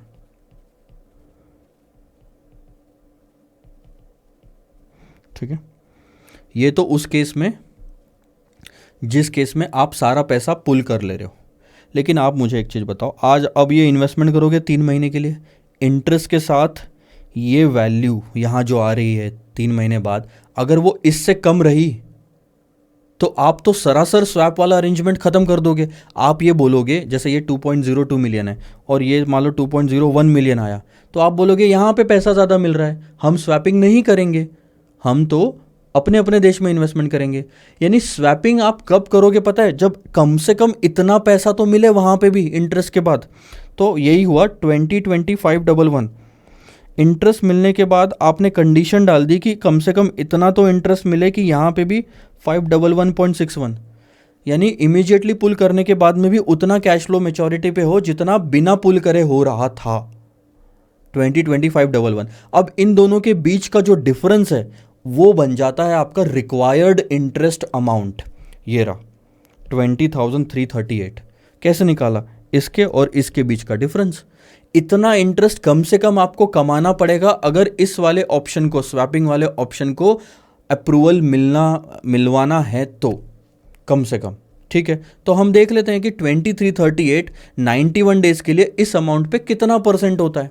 ये देखो 2338 इस अमाउंट पे 91 डेज के लिए कितना परसेंट हो रहा है, 4.023, यानी कम से कम 4.023% का इंटरेस्ट रेट पर एनम मिलना चाहिए। ये पर एनम है, तब जाके हम स्वैपिंग के लिए हाँ बोलेंगे। यानी कि अगर इसके ऊपर इंटरेस्ट मिला तब तो स्वैपिंग के लिए हाँ है ही, लेकिन इसके नीचे इंटरेस्ट मिला, आप बोलोगे स्वैपिंग हम नहीं करेंगे, क्योंकि आपका फिर वो वाला पैसा ज़्यादा काम आएगा इंडिविजुअल इन्वेस्ट किया हुआ। तो क्वेश्चन एग्जैक्टली वैसा ही है, घुमा फिरा के पूछा हुआ। 4.023%। आपको मैं बता देता हूँ, ये परसेंटेज जो निकालने बोला वो पिछले क्वेश्चन में किस तरह से दिया हुआ था ऑलरेडी, जो हमने एक क्वेश्चन देखा है अभी थोड़ी देर पहले।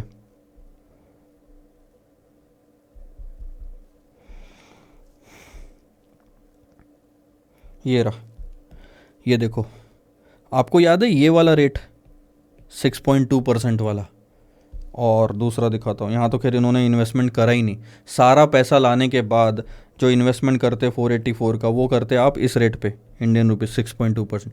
यहाँ तो क्वेश्चन में 6.2% दिया था, एग्जैक्टली यही रेट उन्होंने वहाँ निकालने बोल दिया। देखा, कभी भी क्वेश्चन आपको ऐसे आ सकते हैं जिसमें जो आप निकाल चुके हो ना क्वेश्चन में पुराने एग्जाम में, वो तो दिया रहेगा एग्जाम में, और आपको जो दिया हुआ था क्वेश्चन में जब आपने घर में पढ़ा वो निकालने बोल देंगे। और देख, मैं सच बता रहा हूँ आपको, अगर आप ये क्वेश्चन कर पाते हो, इसका मतलब आपको ऐसे चलाओ या ऐसे चलाओ, आप अगर दोनों तरह से बराबर चल लिए, इसका मतलब कॉन्सेप्ट आपका स्ट्रांग हो गया है सर। अगर आप उल्टे चल पाते हो तो रिवर्स कैलकुलेशन वाले क्वेश्चन हमने कितने देखे हैं पोर्टफोलियो, म्यूचुअल फंड और इन सब में, अगर आप वो क्वेश्चन कर पाते हो, इसका मतलब आपने कॉन्सेप्ट पे बाजी मार ली सर। आ जाओ, अब ये क्वेश्चन देखते हैं। जनवरी 21 ओल्ड सिलेबस में फॉरेन एक्सचेंज का एक ये क्वेश्चन आया था, तो थोड़ा सा अब इस पर ध्यान देंगे। देखो, interest rates for 3 months in USA and Canada are as follows. ठीक है, करेंसी डॉलर और कैनेडियन डॉलर, यूएस डॉलर और कैनेडियन डॉलर। अगर आप यूएस डॉलर बोरो करते हो तो 4% देना पड़ेगा, डिपॉजिट करते हो तो 2.5% मिलेगा। थोड़ा सा करेक्शन यहाँ पे करना है आपको, ये इंटरेस्ट नहीं डिपॉजिट होना चाहिए यहाँ पे, ठीक है।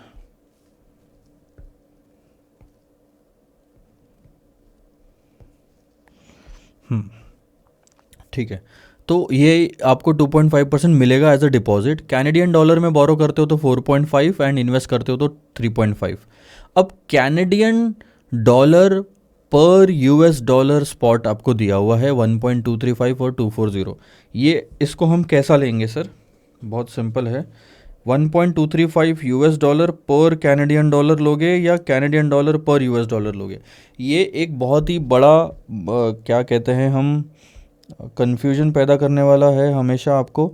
लेकिन इस चीज़ में आप क्लियर रहे कि यहाँ पे सिंबल यूज़ किया हुआ है, सिंबल यूज़ किया हुआ है, ये कैनेडियन डॉलर पर यूएस डॉलर है। और कैनेडियन डॉलर और यूएस डॉलर में ज़्यादा वैसे फ़र्क है नहीं, तो ये बताना बहुत डिफ़िकल्ट हो जाता है कि कभी कभी कौन बड़ा कौन छोटा। फ़िलहाल के लिए कैनेडियन डॉलर छोटा है, इसलिए एक से ज़्यादा देने पड़ेंगे एक यूएस डॉलर के लिए। तो स्पॉट आपका आ गया, यहाँ पे यूएस डॉलर बेस करेंसी हो गई। Advise the currency in which borrowing and lending for 3 months needs to be done for the US company. 3 महीना यानी 90/360 ले सकते हो, यानी equal days in a month. तो अब आपको बताना है कि हमने इतना डेटा देने के बाद में भी बोरो किस में करना है और इन्वेस्ट किस में करना है। ये आर्बिट्राज वाला वो क्वेश्चन है तो सही, लेकिन यहाँ ज़्यादा डेटा दिया है। सिर्फ 2 रेट इंटरेस्ट के और 2 स्पॉट फॉरवर्ड के रेट ऐसे नहीं है, यहाँ पे बिड आस्क भी है, तो 4 वैल्यूज़ ये हो गई। बोरो, इंटरेस्ट और इन्वेस्टमेंट का दोनों का अलग रेट है, तो 4 वैल्यूज़ ये भी हो गई। ठीक है, अब हम एक एक करके चल सकते हैं। सबसे पहले हम एक काम करते हैं कि अगर हम बोरो करते हैं यूएस डॉलर में तो क्या आउटफ्लो आएगा, और कैनेडियन डॉलर में बोरो करते हैं तो यूएस डॉलर में क्या आउटफ्लो आएगा। यानी दोनों केस में हम यूएस डॉलर में कितना आउटफ्लो आता है वो देख लेते हैं। एक करोगे तो भी आपको आंसर तो पता चल ही जाएगा। देखो, अंदाज़ा देखना। लेट्स से फॉर एग्जांपल सबसे पहले हम बोरोइंग की बात करते हैं, और आप यूएस डॉलर बोरो कर लो, आप $1000 बोरो कर लो। चलो ठीक है, आपने $1000 बोरो किया तो कितना परसेंट देना पड़ेगा, 4% देना पड़ेगा। और ये कितने टाइम के लिए है, 90 डेज़ के लिए। सो 0.04 इंटू 90/360 प्लस 1 यानी 1% हो गया। आप इस पर 1% यानी कि 3 महीने में $1010 आपकी लाइबिलिटी आ जाती है। ठीक है, अब मेरी बात को ध्यान से समझना। आप वही यूएस डॉलर बोरो ना करते हुए इतने ही यूएस डॉलर के लिए अगर कैनेडियन डॉलर बोरो करते तो कितना बोरो करना पड़ता, इतना बोरो करो कि 1000 यूएस डॉलर मिल जाए। ठीक है सर, आपकी बेस करेंसी भी यूएस डॉलर है, तो आज $1000 खरीदने के लिए बैंक का कौन सा रेट लगेगा, आस्क रेट लगेगा। हम यूएस डॉलर खरीदना चाहते हैं, बैंक बेचना चाहती है, तो ये रेट लगा। अब आप देखो, क्या आपको नहीं लगता कि 1.240 के रेट से इतने कैनेडियन डॉलर आपको बैंक से बोरो करने पड़ेंगे, फिर स्पॉट मार्केट में ले जाके बेचोगे इस रेट पे तो आपको $1000 मिलेंगे। यानी दोनों केस में स्टार्टिंग में $1000 का ऑब्जेक्टिव अचीव हो गया। अब ये जो आपने बोरो किया कैनेडियन डॉलर 1240, इस पे आप इंटरेस्ट पे करोगे कितना, 4.5%। ठीक है, तो 0.045 मैं यहाँ ले लेता हूँ, 1240 इंटू 1 प्लस 0.045 इंटू 90/360। देखो,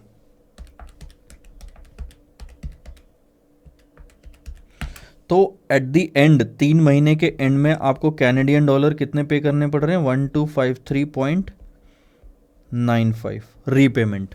अब इसको कन्वर्ट कर लो डॉलर्स में, 3 महीने, सिंपल सी बात है। वापस डॉलर बेच के आप कैनेडियन डॉलर खरीदोगे ताकि रीपेमेंट कर पाओ बोरोविंग्स में।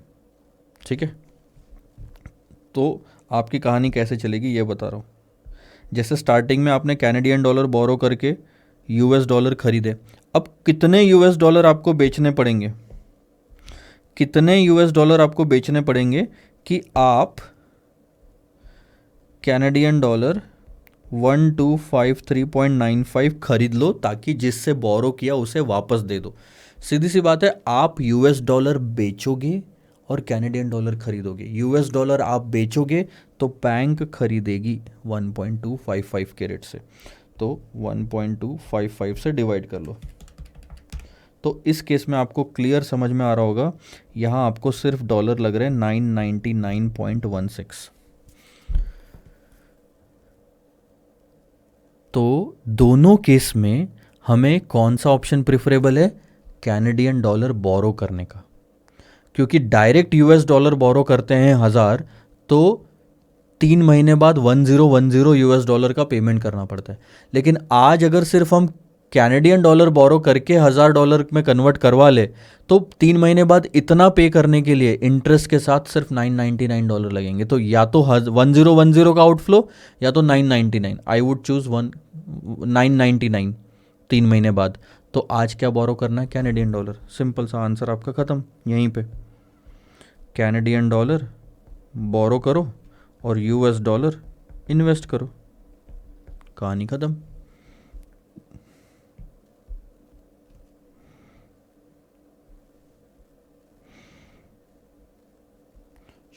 Amount should be invested in US dollar और borrowing should be made in Canadian dollar. ये देखो 999। या तो ये आउटफ्लो पसंद है आपको या तो ये आउटफ्लो पसंद है। कौन सा आउटफ्लो पसंद है? जिसमें कम है। और ये कब है? जब हमने बोरो किया कैनेडियन डॉलर। 1240 लगे $1000 खरीदने के लिए, फिर हमको इतना चुकाना पड़ा 1253.95 और उतना चुकाने के लिए हमें इतना US डॉलर पे करना पड़ा। आप इन्वेस्टमेंट के साइड इतना जो पार्ट है ना, ये इन्वेस्टमेंट वाला, ये तो करने की ज़रूरत भी नहीं है, फिर भी आपका आंसर निकल जाएगा। अगर एक आंसर आपका निकल गया बोरो कैनेडियन डॉलर, तो दूसरा आंसर क्या है? Invest US dollar. आप इन्वेस्टमेंट भी करके देख लो। इन्वेस्टमेंट डॉलर में करोगे तो ज़्यादा आ रहा है, और अगर कैनेडियन डॉलर US डॉलर में करोगे इन्वेस्टमेंट तो ज़्यादा आ रहा है, और अगर कैनेडियन डॉलर में करोगे तो US डॉलर आपको कम मिलते हैं। तो इन्वेस्टमेंट किस में करना है? US डॉलर में। ठीक है सर, आगे बढ़ते हैं क्वेश्चन नंबर 53 की तरफ। ये काफ़ी सिंपल क्वेश्चन है तो जल्दी हो जाएगा। Have a look. एक ट्रेजरी डेस्क है of a global bank incorporated in UK wants to invest GBP 200 million. उनके पास कितना पैसा है? 200 million GBP on 1 January 2019 for 6 months. ठीक है, दो ऑप्शन है सर आपके पास में। या तो आप इक्विटी में इन्वेस्टमेंट कर दो या तो फिक्स्ड इनकम यानी कि बॉन्ड में इन्वेस्टमेंट कर दो। ठीक है, अगर इक्विटी में इन्वेस्टमेंट करते हैं तो क्या होता है, थोड़ा ध्यान देना। देखो 200 मिलियन अगर आप इक्विटी में इन्वेस्टमेंट करोगे तो वो इक्विटी है सर जापान में, यानी सबसे पहले आपको GBP को जापानीज येन में कन्वर्ट करना पड़ेगा।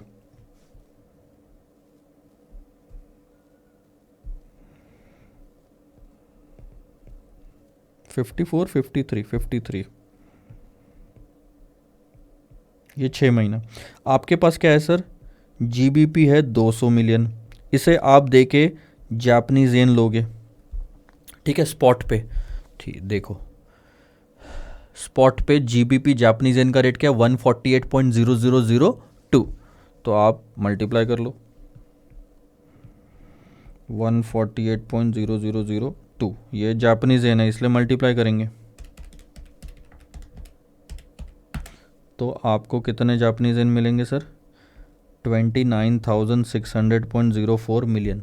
इतने जापानीज येन मिल गए और ये आप कर दोगे इन्वेस्ट जापान के इक्विटी मार्केट में। ठीक है, और 6 महीने बाद आपका क्या होगा इस पैसे का, और इसके अलावा कुछ मिल रहा है क्या? ध्यान देना।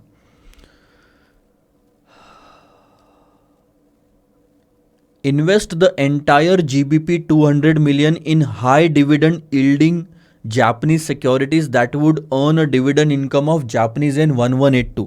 कितना डिविडेंड मिला आपको? JPY 1182 का 6 महीने में। इसके बाद the dividends are declared and paid on 29 June. देखो आपने 1 जनवरी को इन्वेस्टमेंट करा, 30 जून तक करना ही था और 29 जून को पूरा डिविडेंड मिल गया, तो ये पूरी इनकम हो गई। Post dividend the securities are expected to quote at a discount of 2%। इसका मतलब जो मार्केट वैल्यू थी ना 29,600 की, वो गिर गई सर। क्यों? क्योंकि डिविडेंड बांटा कंपनी ने। डिविडेंड बांटने पे रियलिटी में भी मार्केट प्राइस थोड़ी गिर जाती है। तो कितनी गिरी? 2% से गिर के हो गई लेस 2%। तो मार्केट वैल्यू अगर आप देखोगे जब बेचने जाओगे तो वो निकलेगी 29,008.04। ये करंट मार्केट वैल्यू, ये डिविडेंड की इनकम। और the desk also plans to earn Japanese and 10 million on the stock borrowing and lending activity because of this investment. 6 महीने तक आपने स्टॉक खरीद लिया तो बीच बीच में आप क्या कर रहे हो पता है? अपने स्टॉक्स को लेंड कर रहे हो, किसी और को दे रहे हो, उससे आपकी इनकम कितनी हो रही है? 10 मिलियन की। तो जो स्टॉक लेंडिंग एंड बोरोविंग वाली स्कीम थी, लेंडिंग एंड बोरोविंग की स्कीम, उसमें भी आपने 10 मिलियन कमाए। ठीक है, अब the securities are to be sold on 29 June with T+1 settlement. 29 June को बेचोगे और उसके एक दिन बाद में आपका सेटलमेंट हो जाएगा 30 तारीख की शाम तक। अमाउंट जितना भी होगा वो आप वापस लंदन ले आओगे 6 महीने बाद। तो लंदन जब 6 महीने बाद लाओगे तो कौन सा रेट लगेगा? 150 का। ठीक है सर, तो ये आप टोटल कर लो कितना आपने कमाया। 30,200.04 ये आपने कमाया। सेल कर दिया ना सारा का सारा। ये सारा का सारा आप लेके आओगे 150 के रेट से जो 6 महीने बाद चल रहा है। तो आपके पास जीबीपी कितना हो गया? 201.3334 नहीं 6। ठीक है, राउंडिंग ऑफ का फर्क आएगा, 333 ले लो, 334 भी ले सकते हैं। ठीक है, ये हो गया पहला ऑप्शन कि आपने इन्वेस्ट कितना करा था 200 जीबीपी और आपको एंड में मिला कितना 201.334। ठीक है, दूसरा ऑप्शन क्या है कि हम सिंपल 5% के रिटर्न से यूएस मार्केट में इन्वेस्टमेंट कर देते हैं। अब आप यूएस में इन्वेस्टमेंट करोगे तो देखो 200 मिलियन जीबीपी का 1.28 से मल्टीप्लाई करके आपके पास में कितना आएगा? $256 मिलियन आ जाएगा। इस $256 मिलियन पे आप 5% कमाओगे सर, कितने दिन के लिए? 6 महीने के लिए, यानी कि 6 महीना हो गया 2.5%। तो इसको मल्टीप्लाई करोगे 1.025 से, इस पे कमाओगे तो कितनी कमाई हुई सर? ये कमाई हो गई आपकी 262.40 की। 6 महीने के एंड में इतने डॉलर्स हो गए, उस डॉलर को इस भाव से वापस कन्वर्ट कर लोगे पाउंड में, डिवाइडेड बाय 1.30331 और आपके पास पाउंड कितने हुए? 201.334।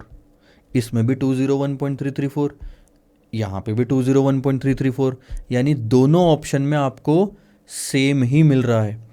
201.334 बोलो, 336 बोलो, यहाँ पे एक डेसिमल ज़्यादा लिया है, इन्होंने भी वही। तो दोनों केस में आप देख रहे हो सेम प्रॉफिट लॉस हो रहा है। अब आप बताओ कौन से ऑप्शन को चूज करना चाहिए? कोई भी यही बोलेगा यहाँ पे, बहुत सारे क्या है, हमारे पास टाइम कम होता है एग्जाम में, कैलकुलेशन सारा कर लिया, सब में दोनों में आंसर सेम आया, हमने फटाक से आंसर रख दिया कि कोई भी ऑप्शन चूज कर लो सर क्योंकि फायदा तो उतना ही हो रहा है। गलत। अमाउंट भले ही सेम है, रिटर्न भले ही सेम है, रिस्क सेम नहीं है सर। जो चीज हिडन थी उस पर तो आपने ध्यान दिया ही नहीं, कैलकुलेशंस में इतने बिजी रह गए कि आपने ये चीज़ नहीं देखा कि ये तो इक्विटी मार्केट है और ये फिक्स्ड इनकम यानी बॉन्ड मार्केट है, ये बहुत रिस्की है सर, और ये ज़ीरो रिस्क है ऑलमोस्ट। तो बताओ 1.334 की इनकम यहाँ से पसंद करोगे कि यहाँ से पसंद करोगे? सर रिस्क वाली इनकम लेने से अच्छा तो मैं ज़ीरो रिस्क वाली इनकम ले लूँ। ये तो इन्वेस्टमेंट कहाँ जाना चाहिए आपका? फिक्स्ड इनकम में। भैया इससे 2 गुना 3 गुना ज़्यादा मिलता ना इक्विटी में, तब जाके मैं रिस्क लेता। बट अगर अमाउंट सेम ही मिलनी है तो मैं रिस्क लिए बगैर कमाना चाहूँगा। ठीक है ना, यही चीज़ यहाँ पे आपकी लिखी हुई है। However, from the risk perspective, the investment in fixed income desk of US is more beneficial as the chance of variation in fixed income security is less as compared to equity. क्योंकि equity risky होता है, तो जो भी आज आप assume कर रहे हो कि इतना कमाओगे, शायद वो ऊपर नीचे हो जाए, लेकिन फिक्स्ड इनकम में जो आप अज्यूम कर रहे हो वो चांसेस ज़्यादा है कि वैसा का वैसा ही होगा। क्वेश्चन नंबर 54 एग्जैक्ट वैसा ही क्वेश्चन है। इसमें भी देखो स्टॉक लेंडिंग है, डिविडेंड है, जापान में इन्वेस्ट कर रहे हो, यूएसडी में इन्वेस्ट कर रहे हो, आपके पास में इसमें रुपीज़ है, वहाँ जीबीपी था, यहाँ रुपीज़ है। इन दोनों में भी आंसर सेम ही आता है सर, फॉर्चुनेटली। ये देखो दोनों में आंसर सेम ही आया। अल्टीमेटली वापस वही बोलोगे कि जो रिस्क फ्री है उसमें इन्वेस्टमेंट करना है, बस 2 अलग अलग एग्जाम में अलग अलग तरीके से एग्जाम क्वेश्चन पूछा गया। ठीक है, 54 आपका होमवर्क है। 55 अब हम एक छोटे से ब्रेक के बाद कंटिन्यू करते हैं सर। See you. देखो, Messrs A Limited is planning to import equipment from Japan. Messrs A Limited Japan से कोई मशीन मंगाना चाहते हैं जिसकी कीमत है 3,400 लाख येन। तो जैसे ही मशीन आएगी आपको 3,400 लाख येन देने। बात आती है कि ये पैसे आएंगे कहाँ से? 2 जगह है सर, या तो इंडिया से, ध्यान देना, दिमाग पे थोड़ा जोर डालना, या तो इंडिया से रुपए बोरो करो बैंक से, उसको डीलर के पास देके 3,400 लैक्स येन खरीदो और इस पार्टी को दे दो, इस पार्टी की कहानी करो ख़त्म। अब ठीक 6 महीने बाद जिस कम बैंक से बोरो किया था उसे इंटरेस्ट के साथ पैसा चुका दो। ये एक ऑप्शन है। पहले इसका 6 महीने बाद कितना आउटफ्लो आता है ये देख लेते हैं। सबसे पहली बात तो इसको खरीदने के लिए लगने वाले रुपए, उसके लिए हमें लगेगा एक्सचेंज रेट। जैसे ही हम निकालेंगे तो ये रुपए हम बोरो करेंगे, बोरो करते ही हम कोई इंटरेस्ट रेट होगा वो लगाएंगे, तो 6 महीने का हमको आउटफ्लो पता चल जाएगा। ठीक है, आज अगर हमें खरीदना है तो 340 येन देना पड़ता है 100 रुपये के लिए। तो आप 3,400, ध्यान देना, 3,400 divided by 340 more multiplied by 100 अगर करते हो तो आपको पता चल जाएगा कितने रुपए की ज़रूरत है। तो एक्चुअल में जो एक्सचेंज रेट है वो 340 बाय 100 यानी 3.4 का है। सो 3,400 डिवाइडेड बाय 3.4 करोगे, आपको 1,000 लाख रुपीज़ की ज़रूरत है। वो आप बोरो करोगे। और ध्यान देना, इंडियन बैंक जो है वो 18% पर एनम इंटरेस्ट चार्ज करेगी, और वो भी क्वार्टरली रेस्ट के साथ में। इसका मतलब क्या है सर? क्वार्टरली कंपाउंडिंग होगी। तो क्वार्टर का रेट कितना आता है? 4.5%। यानी कि अगर आप यहाँ पे 1,000 लाख का लोन लोगे तो यहाँ आप पे 4.5% इंटरेस्ट चार्ज करा जाएगा, यहाँ आप पे 4.5% इंटरेस्ट चार्ज करा जाएगा। चार्ज तो कर रहे हैं लेकिन पेमेंट कहाँ हो रहा है? सारा का सारा 6 मंथ्स के एंड में हो रहा है।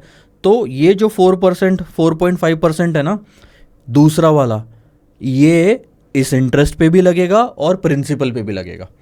तो कैलकुलेशन कुछ इस तरह से होंगे, 1.045 का स्क्वायर 2 बार लग रहा है। सो 1.045 इंटू इक्वल टू इंटू 1,000, तो टोटल आउटफ्लो आ गया 1092.03 का। ठीक है, 1,000 का लोन लिया, इंटरेस्ट लगाया, और ये देखो ये जो 4.5% है ये इन दोनों इस पे लगा है, 1,000 पे भी और 45 पे भी, दूसरा वाला कंपाउंडिंग कहते हैं इसे। तो टोटल आउटफ्लो कितना हो गया आपका? 1092.03। इतना तामझाम करने की ज़रूरत नहीं है, सीधा सीधा ऐसा लिखो और आपकी कहानी एक लाइन में ख़त्म होती है, 1,000 इंटू 1.045 का स्क्वायर। ठीक है, पहला ऑप्शन काफ़ी आसान था। पहले ऑप्शन में हमारा इतना आउटफ्लो आ रहा है। जो दूसरा ऑप्शन दिया है, अगर उससे कम आउटफ्लो आया ना, उसमें अगर इससे कम आउटफ्लो आया तो हम दूसरा ऑप्शन चूज करेंगे। दूसरे ऑप्शन को थोड़ा सा इमेजिन करने की कोशिश करो। जिस देश से हमने मशीन लाई है उसी देश में हमारे देश के बैंक की एक ब्रांच है। जैसे मान लो आईसीआईसीआई बैंक है, आईसीआईसीआई बैंक इंडिया में, आईसीआईसीआई बैंक की जापान में एक ब्रांच है। उस ब्रांच ने हमको ऑफर करा कि भैया आप हमारे पास में लेटर ऑफ क्रेडिट ओपन करवा लो, उसका कुछ चार्जेस देना पड़ेगा ओपन कराने का। जैसे ही आप ओपन करा लोगे वैसे ही हम आपके बिहाफ में उस मशीन वाली पार्टी को 3,400 लाख येन का पेमेंट कर देंगे। तो आपका टेंशन खत्म। अब आप हमें 6 महीने में चुकाते रहना, यानी हम उस ब्रांच को 6 महीने में लोन चुकाएंगे। 3,400 लाख का एक तरह से उन्होंने हमको क्रेडिट दिया, तो उस पे इंटरेस्ट चुकाना पड़ेगा हमको। ठीक है, 6 महीने बाद। ध्यान देना अब यहां पे क्या होगा।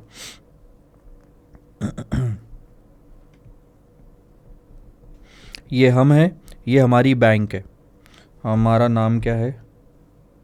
ए लिमिटेड। ठीक है, ये ए है, ये मान लो आईसीआईसीआई बैंक है, ये मशीन वाली पार्टी है, ठीक है, वेंडर, और ये वो ब्रांच है, ओसाका ब्रांच, वहाँ के जगह का नाम है ये हम ब्रांच ले लेते हैं, सिंपल सिंपल। उस ब्रांच ने हमको बोला कि भैया आप हमारे पास में लेटर ऑफ क्रेडिट ओपन करवा लो, हम पेमेंट कर देते हैं उनको 3,400 लाख का आज। तो आपकी कहानी खत्म। अब आप 6 महीने बाद हमको 3,400 में इंटरेस्ट चुका देना 2% पर एनम के रेट से।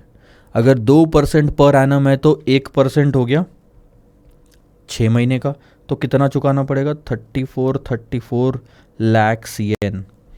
यानी हमको इतना समझ आ गया कि 6 महीने बाद 3,434 लाख येन चुकाने पड़ेंगे। अगर ऐसा करते तो वो तो तब चुकाओगे, लेकिन आज आपको ओपन कराने के भी पैसे देने, ओपन कराने के भी चार्जेस 2% पर एनम है, यानी 1% 6 महीने का, और 6 महीने का 1% लगाओगे तो वो 34 लाख येन आता है।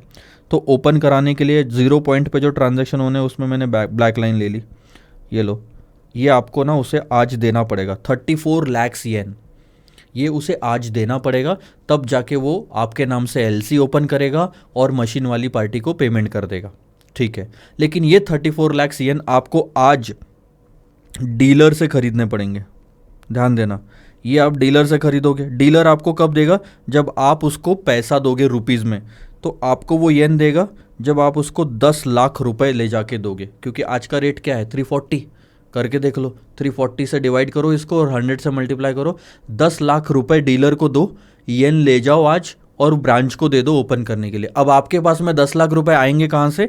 बैंक देगी सर आपको 10 लाख रुपए का लोन आज। आज आपको बैंक देगी 10 लाख रुपए का लोन, जो आपको चुकाना है 6 महीने बाद में, सिंपल। तो 10 लाख रुपए का लोन 1.045 करके आप चुकाओगे, वापस वही सीन। तो आपका लोन का जो रीपेमेंट है वो 10.92 आ जाएगा।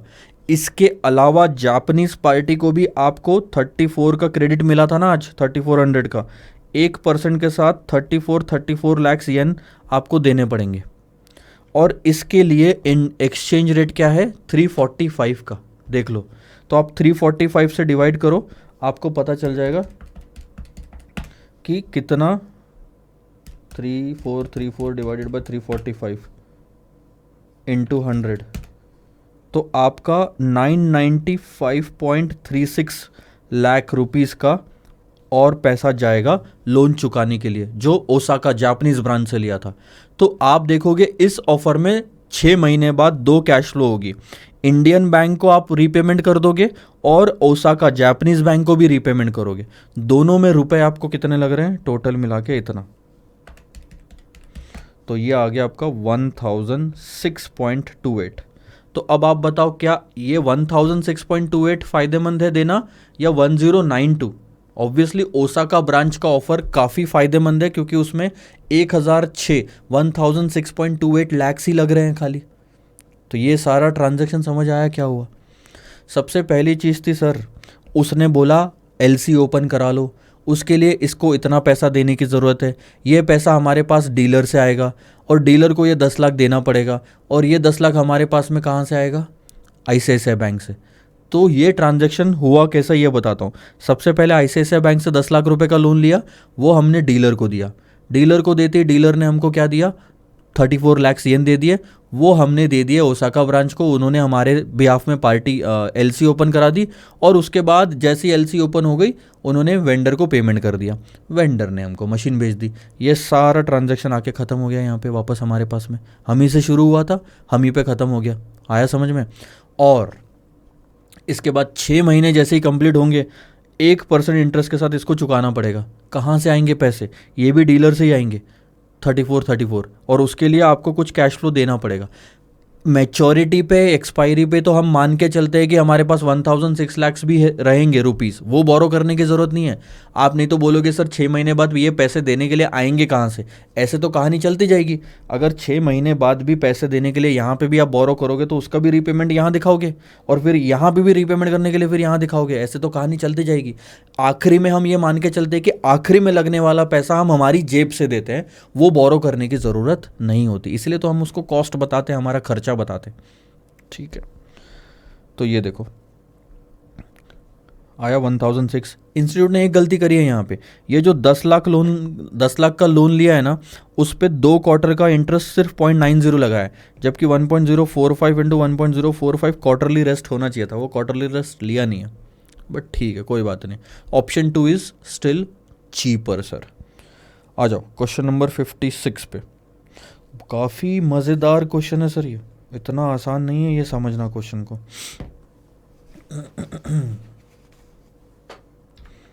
देखो, मैसर स्काई प्रोडक्ट्स लिमिटेड मुंबई का एक एक्सपोर्टर है जिसने सी फूड्स एक्सपोर्ट करना है। Submitted a 60 days bill for €5 lakh drawn under an irrevocable letter of credit for negotiation. ठीक है, आपको नहीं समझ आया होगा, अब हम समझेंगे इसको। देखो, स्टोरी बनानी पड़ती है ना यार इसके पीछे। फिर क्वेश्चन नंबर कौन सा है ये? 56। ये है हमारी कंपनी,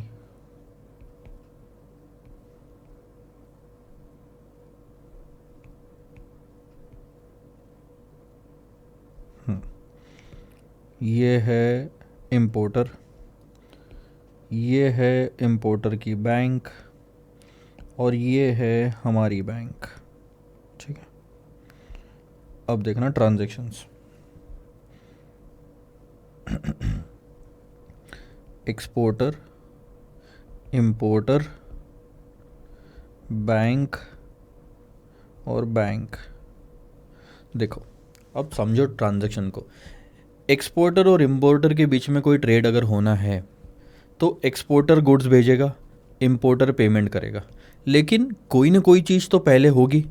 हम बोलेंगे कि मान लो हमने अगर गुड्स भेज दिए, एक्सपोर्टर ने गुड्स भेज दिए, क्या गारंटी है कि इंपोर्टर पेमेंट करेगा?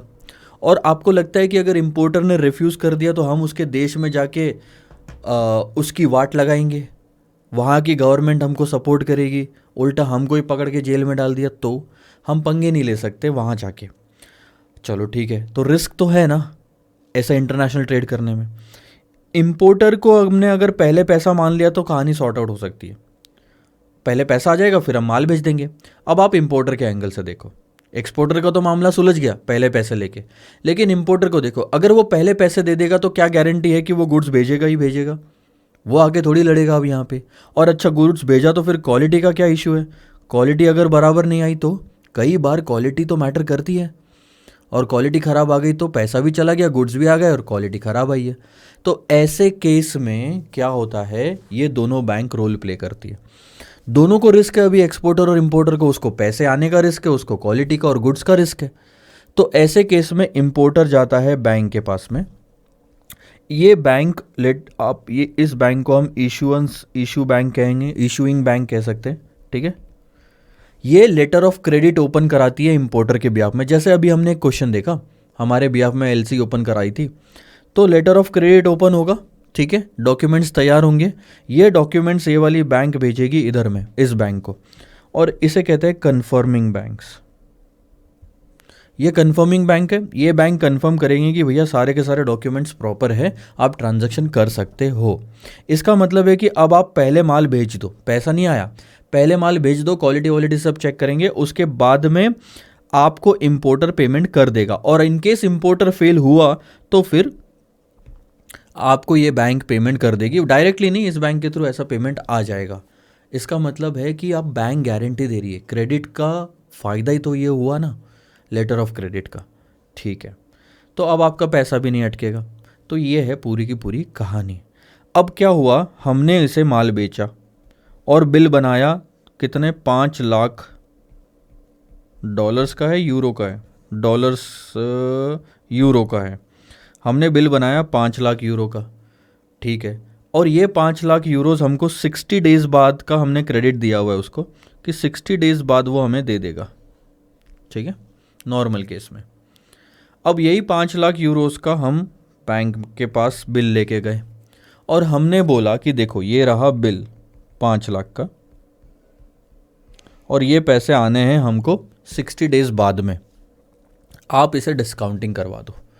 तो हमने जब बैंक को बोला कि आप हमको पैसे दे दो, तो हमने बोला कि देखो आप एक काम करो, आप पूरे पैसे मत दो, 2,50,000 यूरोज़ आप हमारे EEFC अकाउंट में डिपॉजिट करा दो, EEFC।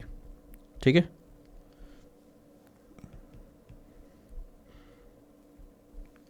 ये एक्सचेंज की अर्निंग्स, जो भी फॉरेन एक्सचेंज का जो पैसा होता है वो आप इस अकाउंट में जमा करा सकते हो। तो 2.5 लाख इधर और 2.5 लाख जितना रुपीज़ इधर। ठीक है, अब ध्यान देना, सबसे पहले तो हम EEFC की बात करते हैं। ये वो अकाउंट है सर जहाँ पे आप अपनी फॉरेन करेंसी की अर्निंग्स डिपॉजिट कर सकते हो बिना रुपए में कन्वर्ट कराए। RBI की गाइडलाइन क्या बोलती है कि भैया आपके पास में अगर फॉरेन करेंसी है तो आप अपने पास होल्ड नहीं कर सकते, आपको तो वो कन्वर्ट करवानी ही पड़ेगी। लेकिन कुछ उपाय ऐसे होते हैं जहाँ पे आप EEFC अकाउंट जैसे में पैसा फॉरेन करेंसी का डिपॉजिट करवा दो, जिसको आप इस्तेमाल कर सकते हो फॉरेन के पेमेंट करने में। अब आप देखो क्या होता है कि आज मान लो मुझे 5 लाख यूरो आ जाएंगे और कल अगर मुझे 4 लाख यूरोज वापस किसी और पार्टी को पेमेंट करना है तो मैं क्या करूंगा? नॉर्मल केस में 5 लाख यूरोज को बैंक को दूंगा, बैंक अपना चार्जेस काट के मुझे रुपए देगी, फिर उसी रुपए को कल मैं उसमें से कुछ रुपए निकाल के कल मैं बैंक को दूंगा, बैंक मुझे वापस 4 लाख यूरो देगी। तो बैंक ने एक दिन के फर्क के लिए अपना कमीशन रख लिया बहुत बहुत सारा, और मुझे एक्सचेंज रेट का फ्लक्चुएशन का नुकसान भी हो गया। ऐसे केस में बिना कन्वर्ट कराए मैं इस अकाउंट में वो पैसा रख सकता हूँ, जिसको मैं पेमेंट्स करने के लिए इस्तेमाल कर सकता हूँ। ठीक है, तो ये EEFC अकाउंट हो गया। हमने यहाँ पे बोला कि 5 में से 2.5 लाख इधर डिपॉजिट करा दो, बाकी का हमको कन्वर्ट करवा के दे दो। ठीक है, दे दो, जितना हमारा बनता है 60 डेज बाद वो दे दो। अब 60 डेज बाद अगर मिलता 5 लाख यूरो तो कितने रुपए होते वो, ये पहले पता लगाते हैं, क्योंकि उतना ही आज हमें मिलना है। आज का स्पॉट रेट नहीं लगेगा सर, आप ये मत बोलना कि स्पॉट रेट आज का लगने वाला है। स्पॉट रेट आज का लग रहा है तो वो तो फिर पैसे ही पूरे आज ही कन्वर्ट कराने जैसा हो गया। मान लो 60 डेज बाद आपके पास 5 लाख यूरो आते नॉर्मल केस में, तो आप बेचते, आप यूरो बेचते, बैंक यूरो खरीदती। लेकिन बैंक क्वेश्चन में अगर आप देखोगे तो रुपी और यूरो का डायरेक्ट रेट नहीं दिया हुआ है, रुपी और यूरो का डायरेक्ट रेट नहीं है, हमें क्रॉस रेट निकालना पड़ेगा। ठीक है, अब आप अगर क्रॉस रेट निकालना चाहते हो तो रुपी पर यूरो का क्या निकालोगे? बिड निकालोगे, आस्क निकालोगे? बहुत सिंपल सी भाषा में समझाता हूँ। आपके पास यूरो आते, आप यूरो बेचते तो बैंक यूरो खरीदती, बैंक का यूरो खरीदने का रेट लगता बिड। तो ऐसे में अगर हम क्रॉस रेट बनाना चाहे इक्वेशन, तो ये हो गया रुपी पर डॉलर और इनटू ये हो गया डॉलर पर रुपी, डॉलर पर यूरो, सॉरी,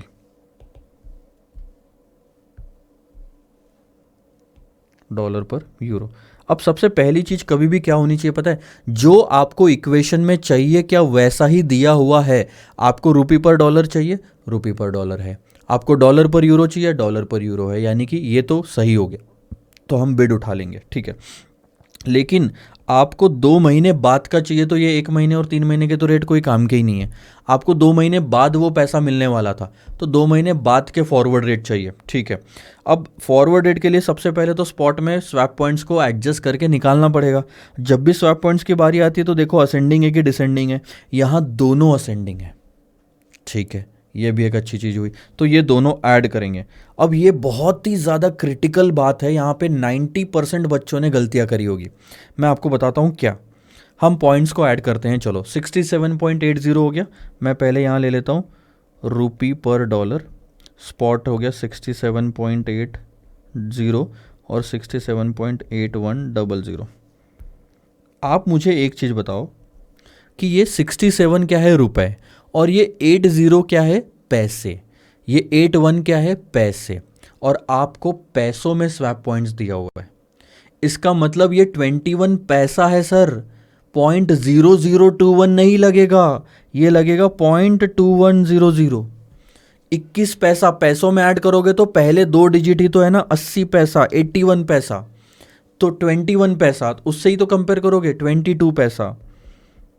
बहुत बच्चों ने क्या करा होगा, पैसे पढ़ना भूल गए, 21 22 सर ने तो सिखाया था आखिरी डिजिट से लगाना, बस सर पे ब्लेम डाल देंगे।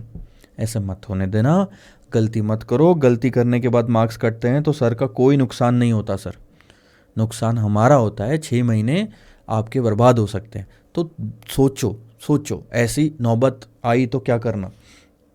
67.8 प्लस 0.21, तो ये हो गया 68.0100,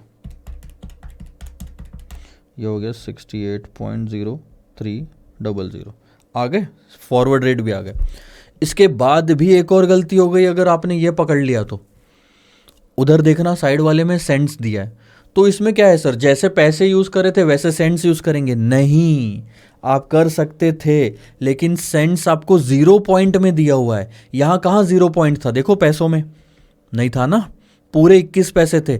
तो ये 20 सेंट्स नहीं है सर, 0.20 सेंट्स है, यानी 1 सेंट भी नहीं है ढंग से।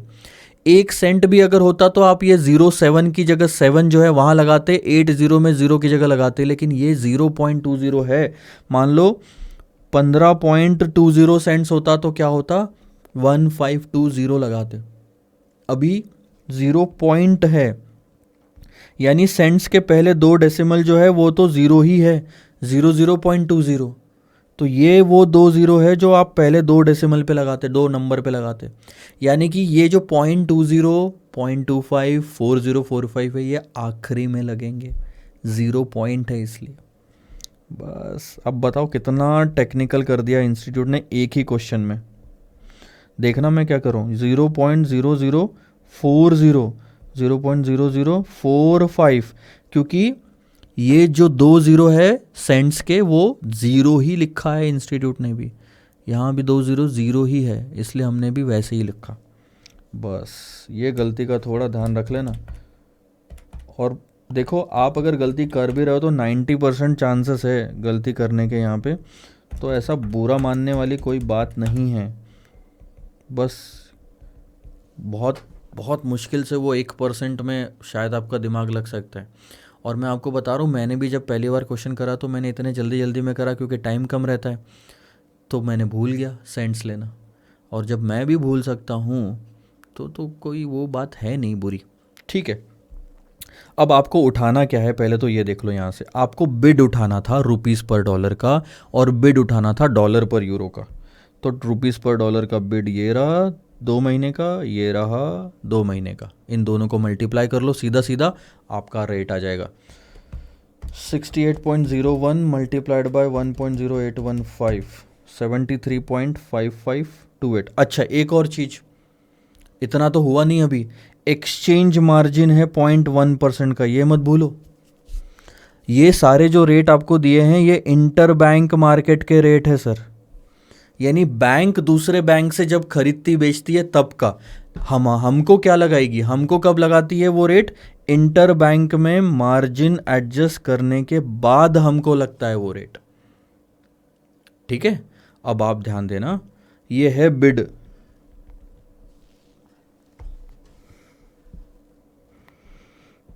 मान लो मैं एक सिंपल सी बात बताता हूँ, रुपीज़ पर डॉलर 50-55, ठीक है। अब बैंक 50 रुपये में, यह है रुपये, मैं ऐसा लिख लूँ सिंपल भाषा में, बैंक 50 रुपये में $1 खरीदती है और 55 रुपीज़ में $1 बेचती है। तो बैंक का इनफ्लो देखो, बैंक के लिए इस रेट पे डॉलर आता है क्योंकि डॉलर खरीद रही है, और पैसा जाता है, और यहाँ बैंक डॉलर बेचती है और ये पैसा आता है। मार्जिन दोनों केस में बैंक के पास में आता ही है सर। तो अब आप मुझे बताओ सिर्फ इतना देख के कि बिड में मार्जिन ऐड करोगे लेस करोगे, क्योंकि 50 जो है वो तो बैंक का जा रहा है, मार्जिन आ रहा है, यानी बिड में मार्जिन लेस होता है। लेकिन आस्क में देखो 55 भी 55 भी आ रहा है, मार्जिन भी आ रहा है, मार्जिन आस्क रेट में ऐड होता है, बिड में लेस होता है। इसका लॉजिक समझ गया, हमारा बिड ही है, हम लेस करेंगे। लेकिन यहाँ इंस्टीट्यूट की मुझे एक गलती लगती है, क्योंकि दोनों रेट अगर इंटर बैंक है तो 0.1% का मार्जिन सिर्फ इंस्टीट्यूट ने 68.01 में ही लेस करा, ना कि इसमें लेस करा। मेरा तो कहना है जो क्रॉस रेट आपका आया आंसर 68.01 इंटू, अच्छा वो तो ले ही नहीं सकते, उसमें भी लेस करते तो सही था। ये मैं यहाँ पे दिखा रहा हूँ, ये देखो, ये मार्जिन लेस तो करा, सही है 68.01 में, यहाँ गलत नहीं है, लेकिन यहाँ नहीं करा, यहाँ नहीं करा वो लेस, यहाँ पे भी लेस होना चाहिए था 1.0815 में। बस इतनी एम्बिग्यूटी क्वेश्चन में रहेगी। आप दोनों में नहीं करते, दोनों को मल्टीप्लाई करके सीधा एक ही फाइनल फिगर में कर देते लेस, तो भी चल जाता, तो भी आंसर सेम आता। बट यूएसडी यूरो वालों ने क्या बिगाड़ा, उस पर क्यों नहीं मार्जिन। आप बोलोगे सर इंडिया में बैंक मार्जिन इस पे नहीं लेगी उस पे लेगी, ऐसा नहीं है सर। जितना आपको ख़रीदना बेचना पड़ेगा बैंक उस पे मार्जिन लेगी। तो चलो ठीक है, अभी हम मान के चलते हैं। तो बैंक ने अब क्या करा है, इस पे मार्जिन एडजस्ट करके ये रेट निकाल लिया रुपीज़ पर डॉलर का, और डॉलर यूरो का तो ये रेट था, इन दोनों को मल्टीप्लाई कर दिया और ये रेट आ गया। मैं अपने कैलकुलेटर पे नहीं निकाल रहा क्योंकि वो वाला रेट में मैं दोनों में मार्जिन एडजस्ट कर देता था। तो 73.4793 आपका रेट आ गया, ये रहा वो। ठीक है, टोटल बिल था $5 लाख का, उसमें से EFC अकाउंट में 2.5 ट्रांसफर हो गया, 2.5 आपको मिल जाएगा इस एक्सचेंज रेट पे। तो इस एक्सचेंज रेट पे मिलेगा 183, कैलकुलेशन करो 183। ठीक है, अब ये पैसा कहाँ का है ये भी तो देखो, 73.479, इसमें से देखो 2,50,000 तो EFC में चला गया, फिर बचा 2,50,000। ये यहाँ का पैसा है सर, 2 महीने बाद का, 183,69,825 लॉजिकली जो आपको मिलता। 73.4793, 183,69,825, और इतना पैसा आप आज बैंक को मांग रहे हो।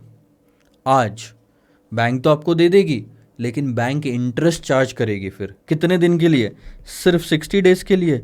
नहीं सर, 60 + 20 डेज के लिए वो आपसे इंटरेस्ट चार्ज करेगी, 80 डेज के लिए। आप बोलोगे ये 20 दिन कहाँ से आया? देखो क्वेश्चन में आपको कुछ डेटा दिया हुआ है कि ट्रांजिट पीरियड है 20 दिन का। इस ट्रांजिट पीरियड को आप यूजेंस पीरियड भी बोल सकते हो, या फिर आप इस लेटर ऑफ क्रेडिट को यूजेंस लेटर ऑफ क्रेडिट भी बोल सकते हो। ये क्या होता है, बहुत सिंपल बताता हूँ। जब भी LC आपका यूजेंस LC होता है तो उसमें आपको ये जो 20 डेज है ना, इंपोर्टर को 20 डेज का एक्स्ट्रा टाइम मिल गया पेमेंट करने के लिए। तो एक्चुअल में वो हो सकता है यहाँ पे ना दे 60 डेज के एंड में, वो और 20 डेज बाद दे, उसकी जो मैक्सिमम लिमिट है वो यूज़ करके। तो बैंक को वापस $5 लाख 5 लाख यूरोस कब आएंगे? 80 डेज बाद आएंगे। तो उसी में से ये 2.5 लाख यूरोस थे। तो बैंक अब आप पे 80 डेज का इंटरेस्ट चार्ज करेगी, क्योंकि आपको एक तरह से 80 डेज पहले पैसे मिल गए और बैंक को उसके पैसे 80 डेज बाद मिल रहे हैं। तो 80 डेज का वो पैसा चार्ज करेगी 8% के हिसाब से। तो देखो ये 2 महीने का पैसा आपको 0 टाइम पे दे दिया, इसलिए आपको 60 डेज का तो पैसा चार्ज कर रही है और 20 डेज का पैसा एक्स्ट्रा, क्योंकि बैंक को अलग से मिलेगा। तो 183,69,825 पे 8%, 80 डेज के लिए इंटरेस्ट अमाउंट इतनी होगी। ठीक है, मैं 3 चीज़ें पूछ रहा हूँ। क्या एक्सचेंज रेट लगाया था बैंक ने? 73.4793 क्रॉस रेट। ये थोड़ा एम्बिग्यूअस है क्योंकि मार्जिन USD यूरो में नहीं एडजस्ट करा। इसके बाद बैंक कस्टम, ये जो कंपनी है एक्सपोर्टर, उसको कितना इन्फ्लो होगा, जो भी एक्सचेंज रेट है और जितना भी यूरो है उसका मल्टीप्लिकेशन। इतना पैसा जो 2 महीने बाद मिलने वाला था वो आज मिल गया, और उस पर इंटरेस्ट कितना चार्ज होगा? 80 डेज का। ये रहा। तो 3 ही क्वेश्चन इंस्टीट्यूट ने पूछे थे। एक तो एक्सचेंज रेट क्या कोट करोगे, निकाल लिया। कैश इनफ्लो आज कितनी हो जाएगी कंपनी को, जो 2 महीने बाद होने वाली थी, और उस पर इंटरेस्ट कितना होगा? 80 डेज का। खत्म। ये पोस्ट शिपमेंट क्रेडिट 8% का तो रेट है ही यहाँ दिया हुआ, बाकी सब कुछ कवर हो गया। तो छोटी छोटी चीज़ें काफ़ी है सर। 60 का 80 डेज लेना ये ज़रूरी है। उसके बाद में प्रीमियम रुपीज़ में ही ऐड करना है, वो तो एक एम्बिग्यूअस है। और इसके बाद में प्रीमियम बोलता हूँ, मार्जिन रुपीज़ में ही ऐड हुआ है, यूरो में ऐड ही नहीं हुआ, USD यूरो में, तो वो एम्बिग्यूअस है। इसके बाद में ये 21 पैसे का ध्यान में रखना है, आखिरी 4 डिजिट में नहीं लगाना, और वो आखिरी में ही लगाना है। इसको नहीं लगाया तो उसको भी नहीं लगाया, ऐसा नहीं। वो 0 पॉइंट है, वो पॉइंट में, ये पॉइंट में नहीं है। तो ये सब चीज़ें छोटी छोटी है। इसमें मार्क्स ज़्यादातर कटे ही हैं जब पूछा गया था क्वेश्चन। अननेसेसरी थोड़ा डिफिकल्ट कर दिया गया था इसको। चलो ठीक है, कोई नहीं। क्वेश्चन नंबर 56 तक तो हमारा सब कुछ हो गया ख़त्म। समझ में आया, मज़ा भी आया। ब्रेक ले लो सर। 56 के बाद में ये LC फेलसी सब खत्म हो गया। अब हमारा एक पीरियड शुरू होता है लीडिंग और लैगिंग का। लीडिंग और लैगिंग पे तकरीबन 57 से 62 तक क्वेश्चन है। हार्डली 1 या 2 क्वेश्चन या 3 क्वेश्चन मैक्सिमम हम इस पे लेंगे। आसान है काफ़ी कॉन्सेप्ट। पहले कॉन्सेप्ट समझाऊंगा, उसी में टाइम लगेगा। इसके बाद में sir hedging with forward contract, यानी यहाँ से हेजिंग शुरू होएगी। अब आप देखना यहाँ पे, तो यहाँ पे भी फॉरवर्ड चलेगा। यहाँ से आपका फॉरवर्ड, फ्यूचर्स, फिर ऑप्शन, फिर मनी मार्केट, फिर ऑप्शन, मनी मार्केट और स्वैप। क्वेश्चन 89 तक सारी कहानी, और ये तो जल्दी जल्दी भी हो जाएगा, ज़्यादा टाइम भी नहीं लगेगा इसमें। मज़ा आने वाला है सर अगले लेक्चर में। तो लीडिंग और लैगिंग वाला जो पार्ट है सर, इससे शुरू करेंगे नेक्स्ट लेक्चर में। फ़िलहाल के लिए सर इतना ही। सी यू।